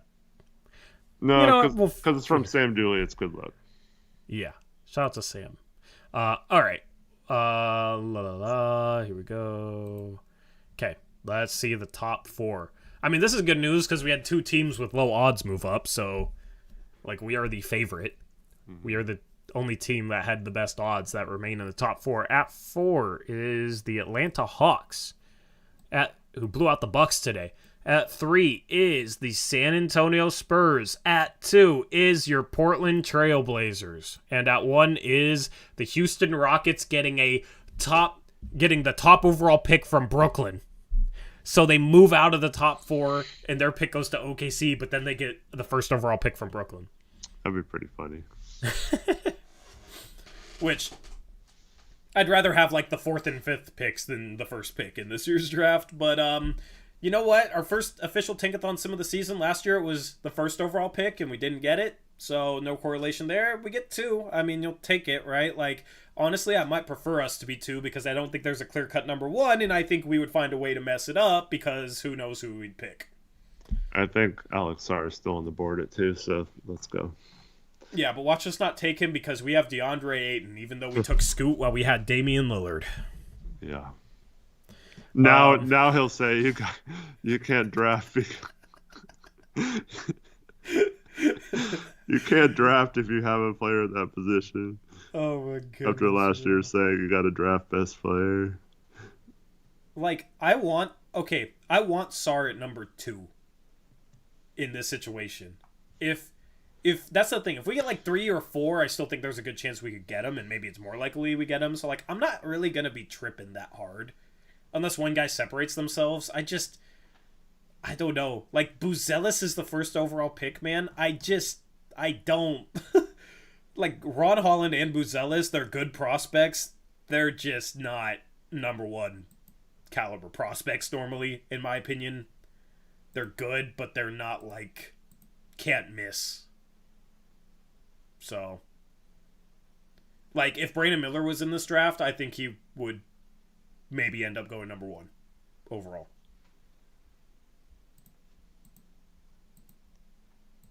Yeah, but we didn't think that of Brandon Miller at this point last year, so there's True. still a lot that. So, like, I'm just saying at this point, yeah. Yeah. Yeah, at this point, like, I am not thrilled with the top of the draft. I think it's pretty deep, though. I think there's a lot of players. I just don't think there's, like, necessarily a clear-cut star. Yeah, Buzelis is a guy to me that just, like, physically and athletically I have a bunch of question marks about. Like, I think he's a worse athlete than Brandon Miller. I don't know how good he's going to be at the NBA level. Ron Holland is smaller than people think. Like, he's truly like 6'6"-ish, not 6'8" or whatever he's listed at. And next year, I don't know if Scoot struggles all season and like Ron Holland looks great in the G League, I don't know if I'm going to be like super sold on that. You know what I mean? I don't know. Like, at what point, like, if Scoot like truly struggles, right? And Jalen Green struggled, like Kuminga has kind of struggled. Like, at what point does it become a conversation where it's like, maybe the G League doesn't do a good job of preparing these guys like people act like, you know? I think it's already a legit conversation. It's just Scoot was supposed to change that narrative. Yeah, he was. Exactly. Yeah, he was like the top prospect the G League and I ever had. And if he has a whole season where he looks really bad, then... Well, Scoot was already there, so he gets a pass. But I was shocked this year how many people went to the G League with Hardy falling into the second round 2 years ago. I just thought that would have caused a lot of top prospects to not go there. And also with NIL now, so you can make a ton of money. So it's not, the money thing isn't a big deal anymore. And also, like, I mean, we've seen a lot of college players get super hyped lately. So I don't know. I just find it weird that the G League Ignite have like 6 prospects this year that could all get drafted, and they're all like, I don't know why they all chose to go there. Yeah, it is strange. It is strange. I forgot what I was gonna say.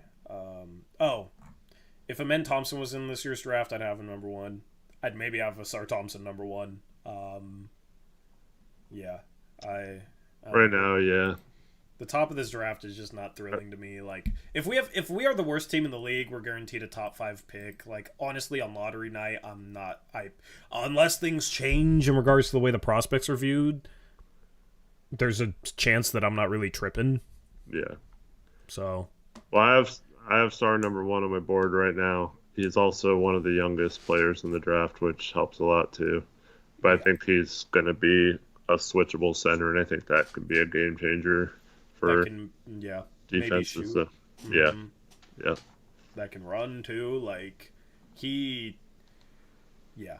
might take him a year or two to like become truly impactful. But like, look at Jalen Duren. Rookie year was like, he's okay, and then last game, I mean, it's still early on in his second season, but last game he played against Chicago looked like a star caliber big. He had like 23, 15, and 5. Mm-hmm. That's the type of big we need, not hopefully we can figure out how to turn Deandre Ayton into a star, but then we're just not going to give him the ball, and we're just going to use him exactly like Phoenix, maybe even give him less shots this time.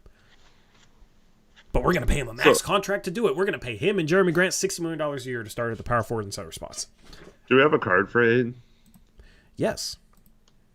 Let's talk about him for a little bit. Okay. I actually thought he played pretty well tonight. I think I like his. I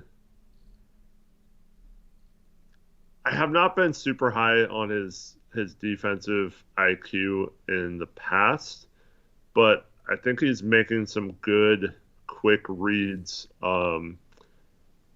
as to like what the ball handler is going to do with the ball, and he's getting several deflections or steals that way, and I like that because we haven't had a big that is good at doing that in a while. So I do think he could be a positive defensively. I think once the big gets him close, I don't think he's the greatest defender, but I think he's adequate enough out there, and he's doing fine. Like good tonight. By the standard that was set for him in terms of bringing him in on the contract he's on, I don't know. You know, but what? He's only playing 20 minutes though. Like, is that really his fault? Like, I mean, if you, I don't know. Like, I know he's in foul trouble in the first half, but he didn't foul at all in the second half, I don't think. Yeah, I mean, my question is, did we bring him in for him to be exactly what he was in Phoenix? Or did we bring him in to hopefully get someone who would be better than he was in Phoenix? But how? I don't know. Have we posted him up at all? Like, that's my point. A couple times. He had one post up at, I forget what point of the game it was, but he had one where he tried to turn and shoot a hook shot on Embiid. Embiid just blocked him, and wasn't a good possession. But outside of a couple plays, we're not even trying to get him the ball, really. But that's exactly my point. Is it's not even necessarily about like him. It's about the organization. Like, why did they bring him in if they're not trying to get more out of him? If they're not trying to feature him more, especially when the offense is as much of a joke as it is. Right. What? We're struggling to just get him some more post touches to see if he can do something. Yeah.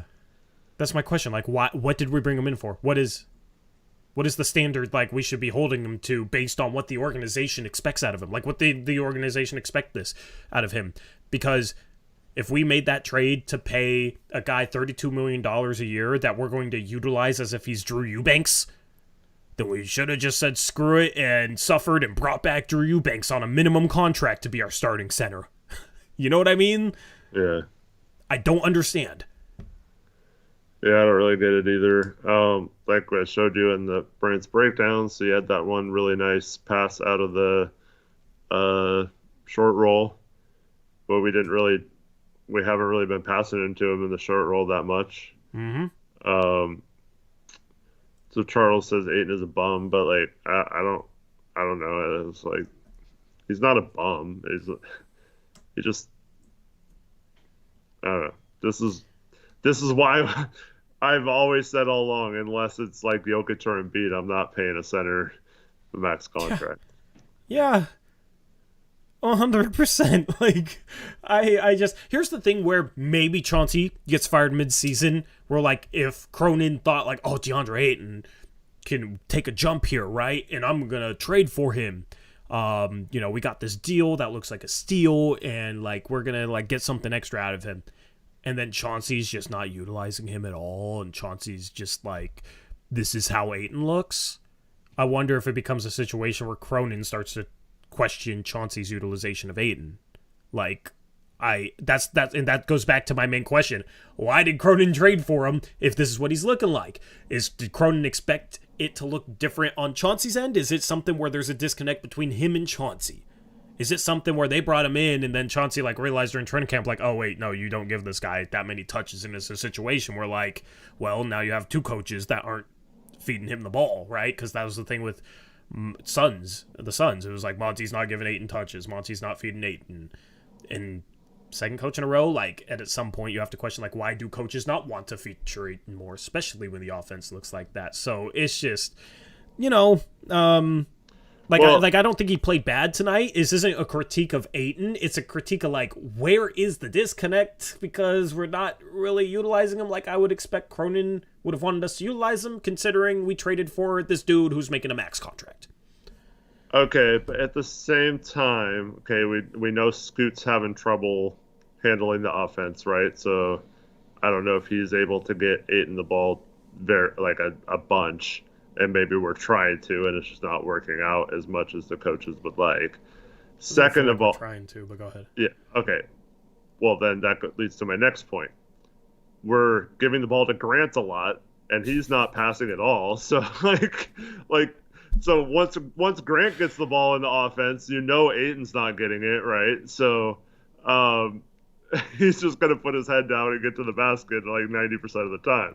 So Ayton's kind of screwed if Grant gets the ball. If Scoot has the ball, it's been a struggle. Anthony's out now. Thybulle's not a passer, and he's just camped in the corners for the most part outside of an occasional cut. So he's not touching the ball hardly at all either. And that leaves, Sharpe and Brogdon, I guess.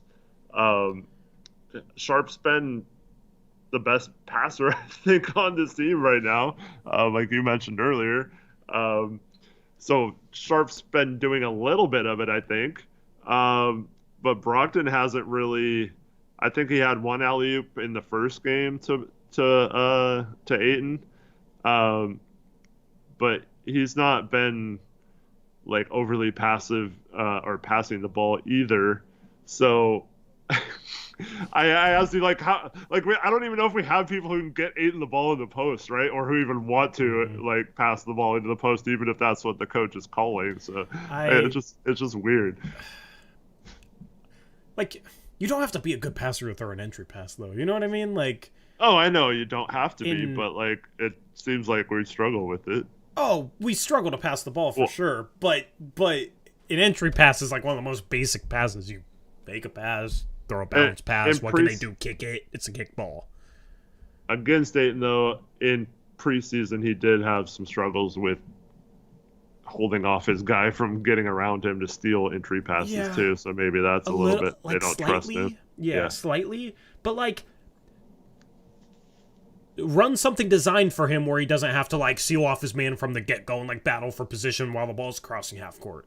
The thing is the system, it's not like we're running much for him at all. The system looks identical to last year where everything was through the guards, and then the ball will get moved around out of that, but then once it gets to Jeremy Grant, it completely stops, right? I don't even think most of Grant's touches are designed even. I think when Grant touches the ball in the offense, it's just, I'm going to go score. Uh-huh. I'm going to get mine. So that's the thing is A, feel like we're not running much design stuff for him, which is a Chauncey thing. B, If it was a situation where we were trying to throw entry passes and they were getting picked off like multiple times a game, like I know there's been a couple of bad ones that we've thrown so far this season, but like if there was a bunch of them, then sure. But it's like I feel like we're just not even looking for him at all. We look for him in the pick and roll. Like last game, he had his most shot attempts. I think he had 9, but like how many of them were offensive putbacks? Like he had that tip in late. He had 3 to start the game. That's the only time this season where it's like, oh, we're trying to feature Ayton. He had like 3 shot attempts in the first 4 or 5 minutes in the Orlando game. So it just falls back on like, what is the game plan with bringing this dude in? What is the idea behind bringing in a player on a max contract? Because you don't just bring in a player via trade on a max contract just for the hell of it and then don't prioritize him. Yeah, play him 20 minutes a game and let him get 7 and 9. Yeah. So I'm so confused. Yeah. I don't understand either. And I don't like everything. Like, it really feels like we need a training camp, which is really stupid because we basically had 2 different training camps already. You know what I mean? Like, they were not prepared to play regular season basketball. No, like, not at all. You could say it's some of its youth, but like even the veterans weren't ready to play. Like, what the hell did we do in training camp, bro? I don't know. Like, this is where I am just like kind of done with Chauncey. Like, the team was nowhere close to being ready. He did not have the team close to being prepared to start the season. We had four games, 3 of which were against NBA teams, and the last one was like 9 days before our first game. So we lost them all against the NBA teams. Yeah. We still have not beat an NBA team in the preseason or the regular season. Man. Maybe we can beat an NBA team in Summer League.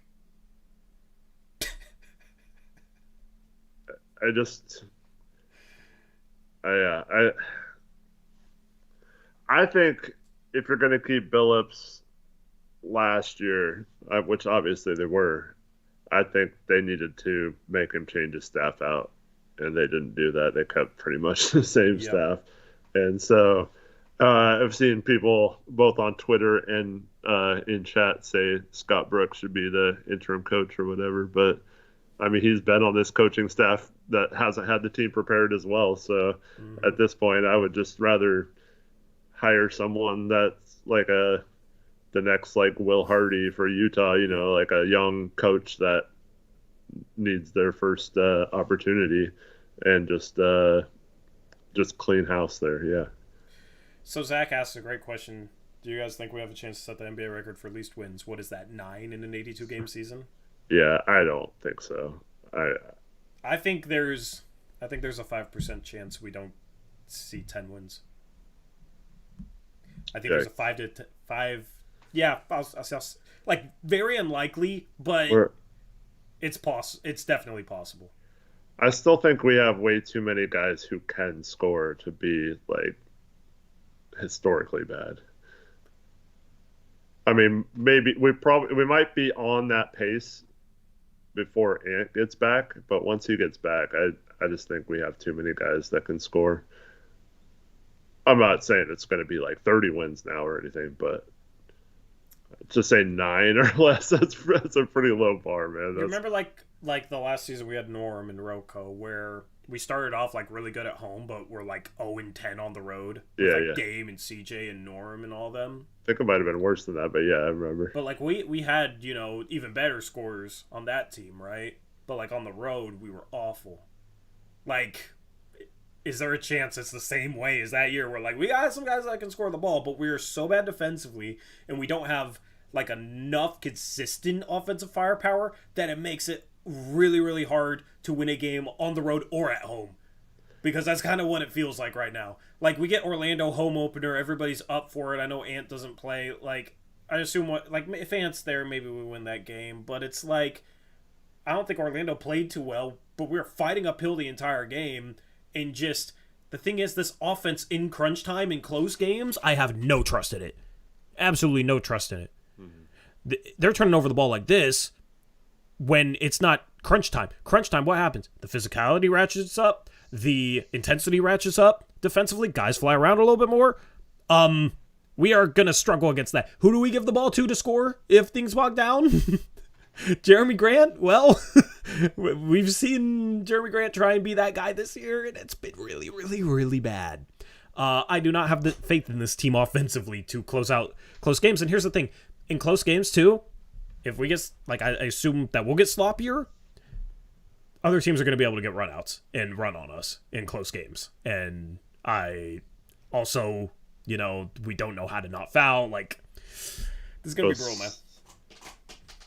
Yeah. Bobcats were 7-59 one year. So yeah.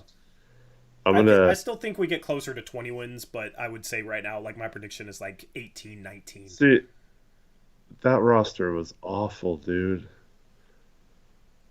They had rookie Kemba, and then they had DJ Augustine, Bismack Biyombo, rookie year, Derek Brown, Matt Carroll, Boris Diaw in his 8th season. You realize that's what our roster could look like at the end of the year? Sonia Diop, Gerald Henderson in his second year. Corey Higgins, Corey Maggette, Jamario Moon, Byron Mullins. Watch that be our roster at the end. Eduardo Nahara, Tyrus Thomas. Nahara, yeah. DJ White and Reggie Williams. I mean, like, we have so much more talent than that team. Like, even if we trade all our veterans, we still have all the young guys. That's better than better than that roster. And then but talent doesn't matter when you can't play a lick of defense. Is what I've really learned from this team the last 3 to 4 years. The Sixers teams, the first couple years of the process, they had like Embiid and Simmons, but they didn't play because of injuries. So those teams were terrible too. I think we have way more talent. If you consistently make guys like Mo Wagner look like one of the most talented players in the league and like an all-star because he's 8 for 8, it doesn't matter how much talent you got because you make everybody else look phenomenal. I mean, even when we had good seasons, we'd let some weird center like Aaron Baines look like he was an all-star center against us. Dude, we've done that every game though. Zubac 20-12, Mo Wagner 8 for 8, and we have Ayton and Robert Williams. Yeah, like that's the one position I thought we had depth at. Like, what the hell, man? Well, these centers are going off against us. It's wild. But I mean, like, I don't think we're worse in the league. I can't rule it out because who knows how injuries go, and like we are pretty bad. So who knows? E-Dub says, Eric, Corey, my name is Tori. Learn my name if you're gonna comment on me, bro. Says, super complaining on a team that's brand new and super young. Show us some positive viewpoints. Bro, what positive viewpoints? But we are not sitting here like ranting. We're not sitting here yelling. We're not sitting here screaming. I'm sitting here laughing. This team is just straight up bad. That's the truth. If you wanted me to sit here and tell you the team is good, I mean, I guess I'll do it for you. This team is great right now. Really good. Here's the other thing, though. Like, what have we said in this show that's not been true or has been unfair? Like, are we sitting here talking about stuff that's not actually happening on the court? Like, we've been terrible the first 3 games. Like, it's hard. Like, I'm not gonna sit here and sugarcoat things. Like you got the Blazer broadcasting team and plenty of other podcasts who will polish a turd for you no matter how bad it looks. They'll always try to spin it in a positive way. Mm-hmm. That is totally fine if you like that stuff. It's just we're going to keep it real, and we're not going to say positive stuff because that's what people want to hear. We're not going to say negative stuff because that's what people want to hear. We're just going to watch the games and observe what we're feeling and thinking about the team right now. It's very simple. We were the ones that were preaching patience with Scoot. Guess what? If we're sitting here saying Scoot's a bust, sure. We're the ones trying to push people back that are getting too upset about Scoot right now. You know what I mean? Like, we're chilling, bro. Like, this team lost by 28. Basically, they're telling us we can't talk about this game because this game we were bad. We lost by 28. That is factually accurate. So we are basically on the post-game show, Eric. We are not allowed to talk about basketball. So chat, what do you want us to talk about since we can't talk about the Blazers game on the Blazers Uprise post-game show? Yeah, well, I want to address this. He says, we all know we're young or whatever, and we know they're a young man. Okay, well, this is why I don't give them a pass for being young. If they wanted that excuse, flip Brogdon, flip Robert Williams, flip, don't re-sign Thybulle or whatever. Like, don't bring in these guys that you're talking about leadership and playing them heavy minutes and trying to win games. Jeremy Grant, like all these guys. Like, we have a team that is built to try and win. While also people like thinking they have a young team but we're like featuring all the veterans that we're trying to win games. We're not like tanking. So that's why I said this all off season once the draft occurred and we were obviously going to have to trade Dame. I think you should just get rid of all the veterans. You can bring in minimum veterans like, for example, like Detroit had Corey Joseph for a long time on a team. It didn't make a lot of sense, but if you want to have a veteran like that, that's fine, right? But don't pay Fred VanVleet $40 million and Dylan Brooks $20 million plus. Like don't do that. So like it's okay to have vets, but just not ones that necessarily need to play or whatever. So if they would have traded everyone and Scoot and Sharpe are struggling because we have like no help for them and it's all young guys like Jabari and Camara are playing 30 minutes a game and this is what it looks like. I would be right there with you being like, well, what did we expect? Like we tried to blow it up. But no, they kept all those guys they traded for and they're trying to win. They thought they were going to be decent. And yeah, that's the frustrating part. You know what's funny to me? And this dude's doing it in chat. Is like the only people that have a problem with like our negativity right now are the people that say, come on guys, they're young and they're new and they're timid, and it's literally what I've been saying nonstop for a month. Like, this is literally what I'm saying. Like, we suck at this, we suck at that. Like, Scoot has been bad, right? And I'm sitting here saying it's because he's a 19-year-old rookie who needs to work on his jump shot. Like, man, like it's literally what it is, bro. It's literally what it is. Like, I don't know what else you want us to do, bro. This team is going to be really hard to make content for this season, and I'm trying to do more than ever. Like, we're not going to have a watch party every game probably because I had, like Chase was supposed to run a lot of them, and he has a new job, and but I'm trying my best, man. Like, you can't fault the effort. Like, don't nitpick us when we're talking about a loss of 28. We're 0-3. Statistically, in like every area, we're really, really bad, and that's just the factual truth. Like, I don't know what you expect from us, man. Because we're gonna try to talk about this team all year. We're gonna try and have fun and entertain y'all. It is not easy. I challenge anyone to try it out on your own, talking about this team, for an hour and a half. It is, in my opinion, Eric, we have the hardest team in the league to cover right now. When this team becomes good, whenever that is, we're going to be having a ton of fun because of all the pain, but oh my goodness.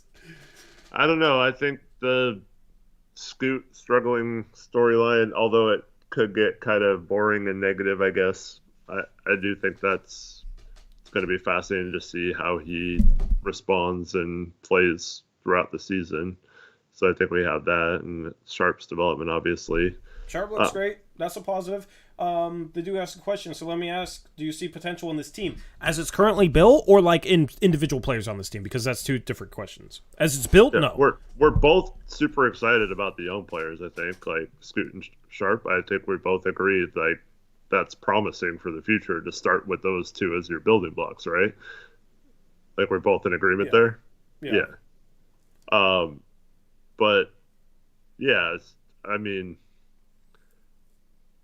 I was really excited about this team because I absolutely think Anthony was primed to break out, and he's still well when he comes back.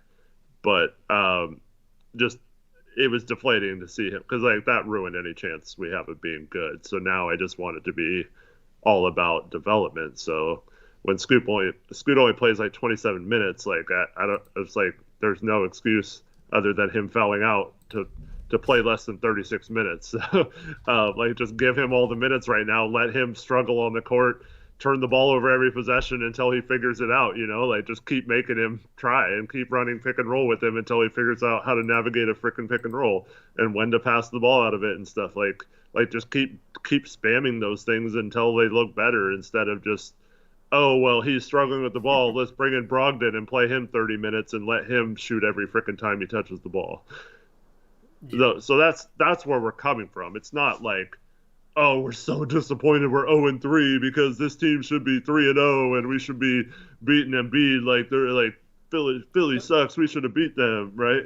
Yeah, the problem is we talk about like things that are more specific than that, and like some people want us to just like brush over this team with just like oh, they're just young in regards to everything. But, like, we're getting more specific than that. Like, some mistakes you can chalk up to them being young. Some mistakes you can chalk up to, like, oh, Jeremy Grant should pass the freaking ball. Like, he's not young.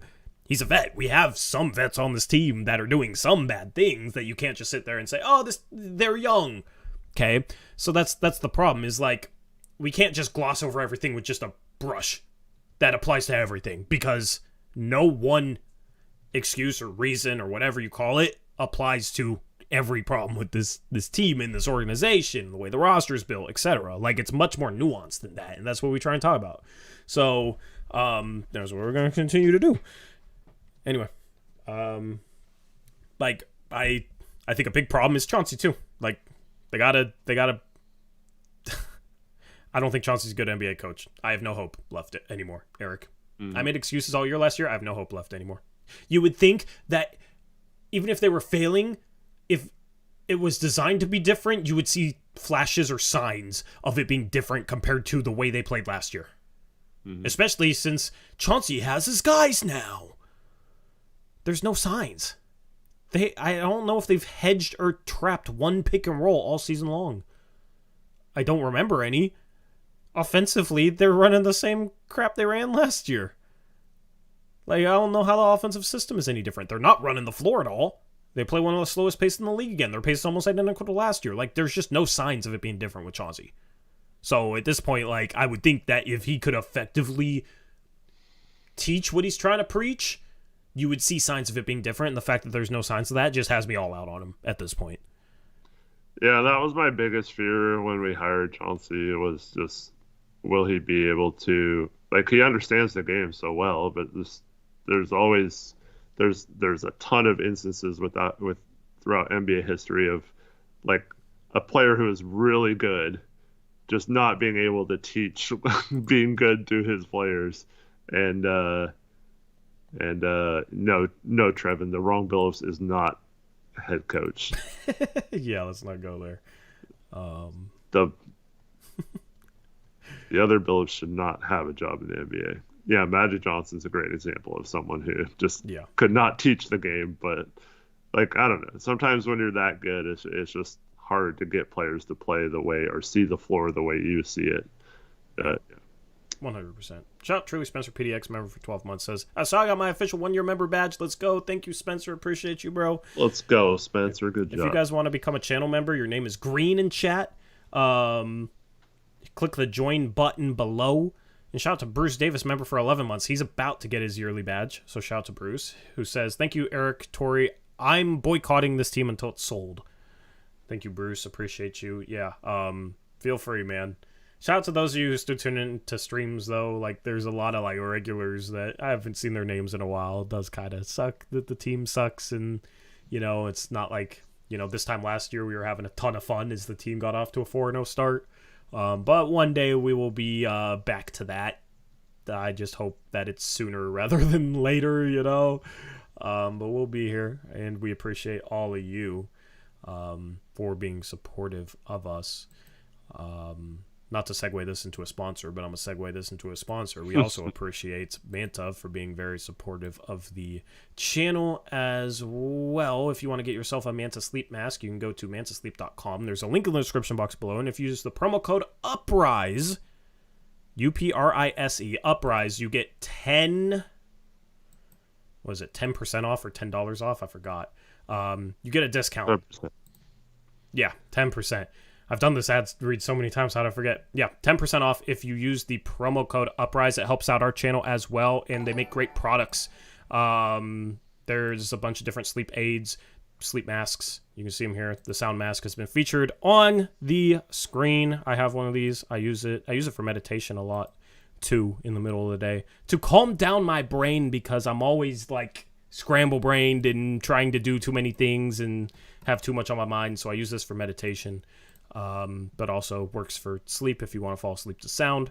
Also makes for a great gift. With Christmas less than 2 months away, you can get it for the loved one in your life. They also have different bundles, different accessories. You can put steam cups on your mask. You basically can detach the cups and add different types of eye cups, basically. So steam cups, cooling eye cups, which are great for the summer months, especially if you don't have air conditioning. These are the original ones. And they also have sleep aids. So travel pillow if you're going on a flight, blue light glasses, blackout stickers, all sorts of stuff. So shout out to them for being a sponsor of this channel. Go get yourself a Manta sleep mask. Shout out to Rip City Brady, member for 26 months, says, Tarmac Billups, in my opinion, LOL, love y'all. I don't know what Tarmac Billups... Oh, get him on a flight out of here. No, well... I think. God, what's his... Why am I blanking on his name? He is the coach at Ole Miss football right now. Yeah. What's his name? He was like the Raiders coach. I don't know. He was like the Raiders head coach for a while, USC's head coach. Whatever. Like Lane Kiffin? Yes, Lane Kiffin, thank you. Let's go. He got fired on the tarmac. Yeah. After the game. So was that recent? No, that was when he was at USC. Got you. Yeah. So that's yeah. So he's saying to fire him at the airport tonight. I agree. Don't let him on the plane. No. Yeah. I mean, he'll have time and he'll have an opportunity to correct the struggles of this team, and if he doesn't, then I mean that's just more proof as to him not being the right guy for the job, unfortunately. Zach Landia, our mod, shout out to him, has a question. How do y'all feel about Chauncey publicly comparing Sharpe to Booker? On one hand, I think it's nice he has that confidence in him. On the other hand, I think it's dangerous setting the fan expectations high. I mean, he said, I hope that he can become Booker one day, so like I don't think it's anything too egregious of a comment in terms of like putting the pressure on him. A Sharpe, especially since that's a guy like Sharpe has said that he watches and like models his game after a little bit, and you're starting to see it with some of like the ways he's pulling up from the mid-range. You're starting to see a little bit of Booker. So I don't have a problem with it at all. How do you feel? Yeah, I don't have an issue with it either because, I mean, let's just be honest. The expectations for Sharpe, especially this last offseason, were through the roof anyway. And, I don't think comparing him to Booker is any less or more than pressure than what he's already feeling from how good or how untouchable he was or whatever. I think he's already pretty much like at the peak of people believe in him so much. So like, I don't think people can say he's the next Michael Jordan. I don't think that puts any additional pressure at this point. I think he's going to have that pressure of trying to live up to that regardless of what people say about him. You're muted. Thank you. Right now, after this game, Sharpe is shooting 44% from the field. He is 7 for 21 from the three-point line, so 33%. But he struggled shooting the three ball in preseason, and that's picked back up. He was 2 for 4 today, so I expect him to like start knocking down more threes. And he just looks comfortable out there. He's making good reads. He didn't have as great of a like passing versus turnover day to day, 2 assists, 3 turnovers, but like defensively, I think he's been more he hasn't been as much of a negative as last year, which is saying something considering how negative this team has been in general. Yeah. So, today had a really good game. That and one he had was freaking sick. Yeah. That was insane. He also had that nice assist to Camara off a good cut for the and one dunk. And then, yeah, I still think he gets a little too crazy. They had that one fadeaway that he was going like way too quick backwards on. Like his legs were way too spread out. And almost hit it still, yeah, but yeah, it was really tough. He's got to be a little bit more careful with that. But yeah, I mean, I think overall you got to be happy with the way Sharpe's playing right now, and yeah, I don't think there's anything he's doing that is cause for concern. I think it's all pretty much positive outside of just making a little more shots, but he shot fine tonight. Yeah, Sean Dawes says we don't need a Booker, we need a Kobe. I'll take a Booker right now. You know what I mean? Like I'll take Booker is making a case for being a top 10 player in the league. And Kobe's a top 10 player all time. Sure, it'd be nice to have a top 10 player all time who can just carry teams to championships. But, you know, like realistically, if he can become Booker, that's great. You know, if he can become a top 20 player in the league, that's great. Like, we're going to need to find our next Dame. I think there's a chance it could be Sharpe. He's still only 20. He's still not going to turn 21 and be of legal drinking age until after our season's done. So, like, the fact that he's showing some of this, like, the efficiency numbers might not be the best, but like if he's able to have performances like this and like show more of what he showed to end last season against teams that are, you know, playoff teams, I mean, what more could you ask for out of a 20-year-old? So like I think people were starting to worry about him after the preseason and like summer league, and I think over the start of the season like he's kind of calmed some of those fears. The efficiency numbers going into tonight's game weren't great, but part of that was like he was just struggling from three. And I think it's more so just like he's getting to his spots, you know, and he's like playing under control and kind of like dictating the pace, which is really important for a young player to figure out. Like he had that drive with that Euro step, that left-handed finish where like he slowed down on his drive for that Euro step and like took his time. And that was super impressive to me. And it seemed like really simple, right? Just like a little Euro step, kind of an open lane, like whatever. But like a guy knowing on a drive when to like slow down, take his time, and like just like Euro step and finish like that is impressive. You look at Scoot and how sped up he is. You know what I mean? Like I think it's going to be a while before we see Scoot like have a play where he drives into the paint and like slows down and just like, you know, dictates the pace. And Sharpe is dictating the pace right now, and I didn't expect it this early into his career for him to be like somebody that you could trust to handle the ball a bit and like dictate the pace. So the fact that he's showing signs of that already, as well as the progress he's made in his passing in the last year, is just I don't think you can ask for anything more out of Sharpe, given the fact that you drafted him without him even playing a year of college. He's supposed to be a rookie right now.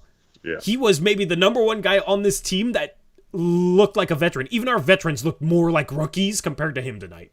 So you'll take that.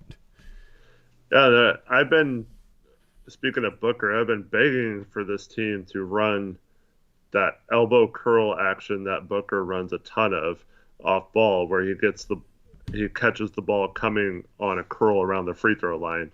And they ran it once out of a timeout tonight, and he was open. He decided to drive. I think he ended up turning the ball over, but he was open. He could have just pulled up from like 10 feet and gotten an easy mid-range shot.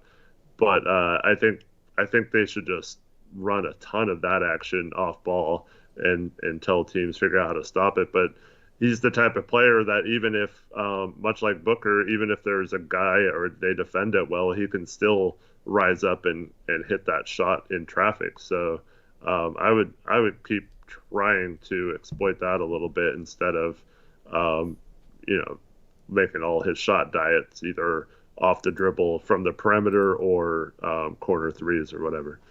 Yeah, I agree. And then final positive, I want Toumani Camara shot 16 shots in this game. Like, I don't really have a problem with that. I'm just surprised. Like, if you told me game 3, right? So it's a positive he had 16 shots? Game 3, we were talking about, like, is Toumani going to play? Is Chauncey actually going to play him over Chris Murray? And, like, game 3, he has 16 shots in 28 minutes. I don't think he shot, like, any bad shots. He missed shots, but... Well, there was one right before the half. I think he got fouled on, and they didn't call it. A couple times he was in traffic and didn't really have a shot, kind of Jeremy Grant-esque. But yeah, for the most part, like all his 3-point shots, I thought were within the offense, and a lot of them just rimmed out. But yeah. Is it crazy to say he's our best front court passer right now? No, I think that's probably true. Yeah. Yeah, he's a rookie, Eric. After 3 NBA games, I'm comfortable saying he's our best front court passer right now. Now, we might have the worst passing front court in the league. Yeah. So it's not saying a whole lot, but 2 assists, no turnovers, like he's made some impressive reads. Like the game doesn't seem too fast for him. When you look at like Scoot and how fast the game seems for him, like Tamani's just playing a role and just active. And like he missed shots today, but and I would have liked to see him rebound a little bit better, but he's like in the mix. That's the least you can ask for, is be in the mix for rebounds, especially with him playing small forward. I mean, you look at Grant and just like how soft he is, like he's never really in the mix rebounding wise. Now today he actually got a couple offensive rebounds, so good for him. But he's just active defensively. Like he's just a well-rounded guy where who knows if like the scoring, being able to attack, like the 3-point consistency ever comes. But if it does, he is certainly a role player in the league, because like the other things, the little things, does a really good job on a team that doesn't, you know? So I've been super impressed with how he's played. Super impressed with how active he is. Like I truly think he has a role in today's NBA. And you look at that like short roll that Robert Williams had, that he threw a lob to Tamani who cut baseline. Didn't that remind you a little bit of Nurk short rolling and throwing a lob to Harkless? Yeah. Like the defense lifts up, you just throw it over the top, and it's just an easy dunk. I love that play, man. The thing is, when you have like Norman Powell, that's not a dunk, you know? When you have Matisse Thybulle, like maybe that's a dunk, but like the play you showed in Brand's breakdown, like Matisse had a cut like that. But having like that big 3-man that can defend a little bit on the perimeter, but then switch on to bigger guys, and then like sit there in the paint and like catch lobs on those types of plays, and then knock down a 3. I mean, like he's the type of player this team needs, and part of it is like who's on the floor with him. But we feel like a more competitive team when he's in the game. Mm-hmm. Yeah, we go on that huge run with it wasn't all him, but our second unit comes in towards the end of the first quarter into the second quarter, and it's not like Jabari and stuff, and they're playing so well. I felt like Phillips took that lineup out a little too quickly. But yeah, I mean, I have full faith in Camara to come in, and I think he'll get more efficient as he gets a little more accustomed to the NBA. But like I said, I like his shot diet. It's I don't think he's doing anything crazy out there, or like he's not trying to play without like above his skill set either. And I like players like that. Yeah, 100%. So really happy with Tamani. Tamani and Sharpe have been the 2 bright spots. And I think Tamani's a part of this core moving forward. Like, I felt like we messed up the Chris Murray pick, but like Tamani is a guy that early on this season, like you could make the case should have been a first-round pick. You know what I mean? So it's a wash in the end. What about his age, though? He's just as old as Chris Murray. So, I mean, Yeah. his age is why he was drafted 52nd. Right. You know what I mean? Like, if he was a 19-year-old with his ability, he probably would have been a lottery pick. Mm-hmm. He probably, like, he definitely would not have lasted to 23. Right, of course. It's just one of those guys where, like, he gets overlooked because of his age, but can really play a role at the next level, you know? And I hope that he can progress as a little bit of a shot creator, because he's, like, decently quick for his size. Mm-hmm. And, like, some of his, like, jab steps are kind of shifty. Like, he can move, you know what I mean? It's just, can you teach the dude how to handle the ball a little bit? And can you teach the dude, like, how to attack and finish? Because, like, he has some little, like, Euro steps. It just... He'll, like, Euro step into a spot where he can shoot, and then he, like, doesn't know how to shoot. Mm-hmm. Like, he'll Euro step into and then kind of, like, throw up something from his chest instead of, like, trying to extend. So, like, are you able to get him to be able to, like, Euro step in traffic and then, like, explode and finish? Like, there is some parts of, like his scoring arsenal where I see potential. Yeah. In the end, if he just knocks down threes at like 36-37%, he will definitely have a role in the league. And then the other stuff is just gravy at that point. And he was 1 for 5 tonight, but I think his form looks good, and he shot the ball well in preseason and shot the ball well last game, I think. So, it's just you're looking for signs of growth. He's definitely been a positive. Yeah, and I think he's a really good example of not that he was bad in college or anything, but like you didn't see a lot of his like point forward skills or whatever. Like he was more just like a scrappy glue role player, and I think the college game the paint can get so packed with no defense at 3 seconds. So like a player like that maybe just has that ability but doesn't have a chance to show it in college consistently, because I watched a lot of Dayton games and I didn't really see this like ball handling passing Scottie Pippen-esque point forward in him. Like it was more clunky than smooth like he showed. So when did he start playing basketball though? I think it was pretty no, I always get him confused with someone else. He either started really young and always wanted to be a basketball player. That might have been Repair, though. Yeah, Repair is the one I think that always wanted to be. I think Tamati started later. I get the two confused, but yeah, I don't remember. But yeah, that could be part of it. But he did play several different colleges and 5 years or something in college. So I truly believe he can become a starting caliber forward. Like not like I'm not going to sit here and say I think it should be now. Well, he should be starting over Thybulle right now. But I mean, I'd rather him start over Grant right now, man. He just plays the right way. Like, I'm not sitting here and saying like I think he could become a top 10 starting forward or something like that. I mean, maybe he has a chance to, which is great, but like I think he can realistically become somebody who starts at a forward position on a okay team. Just as like a fifth Batum starter. level. What's up? Like Batum was for us. Yeah. So, like somewhere he's fifth starter on a good team, I could see him becoming, man. Just like that glue guy that fills in and knocks down a three. And it's really nice to have a guy with that size to have hope in, It's new. So him playing minutes is like a big reason to keep tuning back into this team. Keep watching these games to see how he progresses. I mean, like, we're going to lose games. We're going to lose a lot of them. But, like, a progression with a guy like him is something that is fun to watch. Yeah, I want to see Scoot, Sharpe, Camara, Walker, and then, like, 8 minutes right now. Yeah. Like, just let those guys figure it out for long periods of time. 100%. Shout Colonel Pancakes, $5 donation. Says, I wanted to like Billups. Seems like a really nice guy, just completely incompetent. Yeah, I mean, I gave him so many chances last year, and it never happened, and this year I'm just kind of over it. Shout to Javon, who is now a starter member. He joined the Uprising. Shout to Javon. Thanks for joining the Uprising, which is what we call our members. Appreciate you, bro. Anything else, Eric? No, thank everyone for watching. Appreciate you all. We'll have at least 2 streams tomorrow.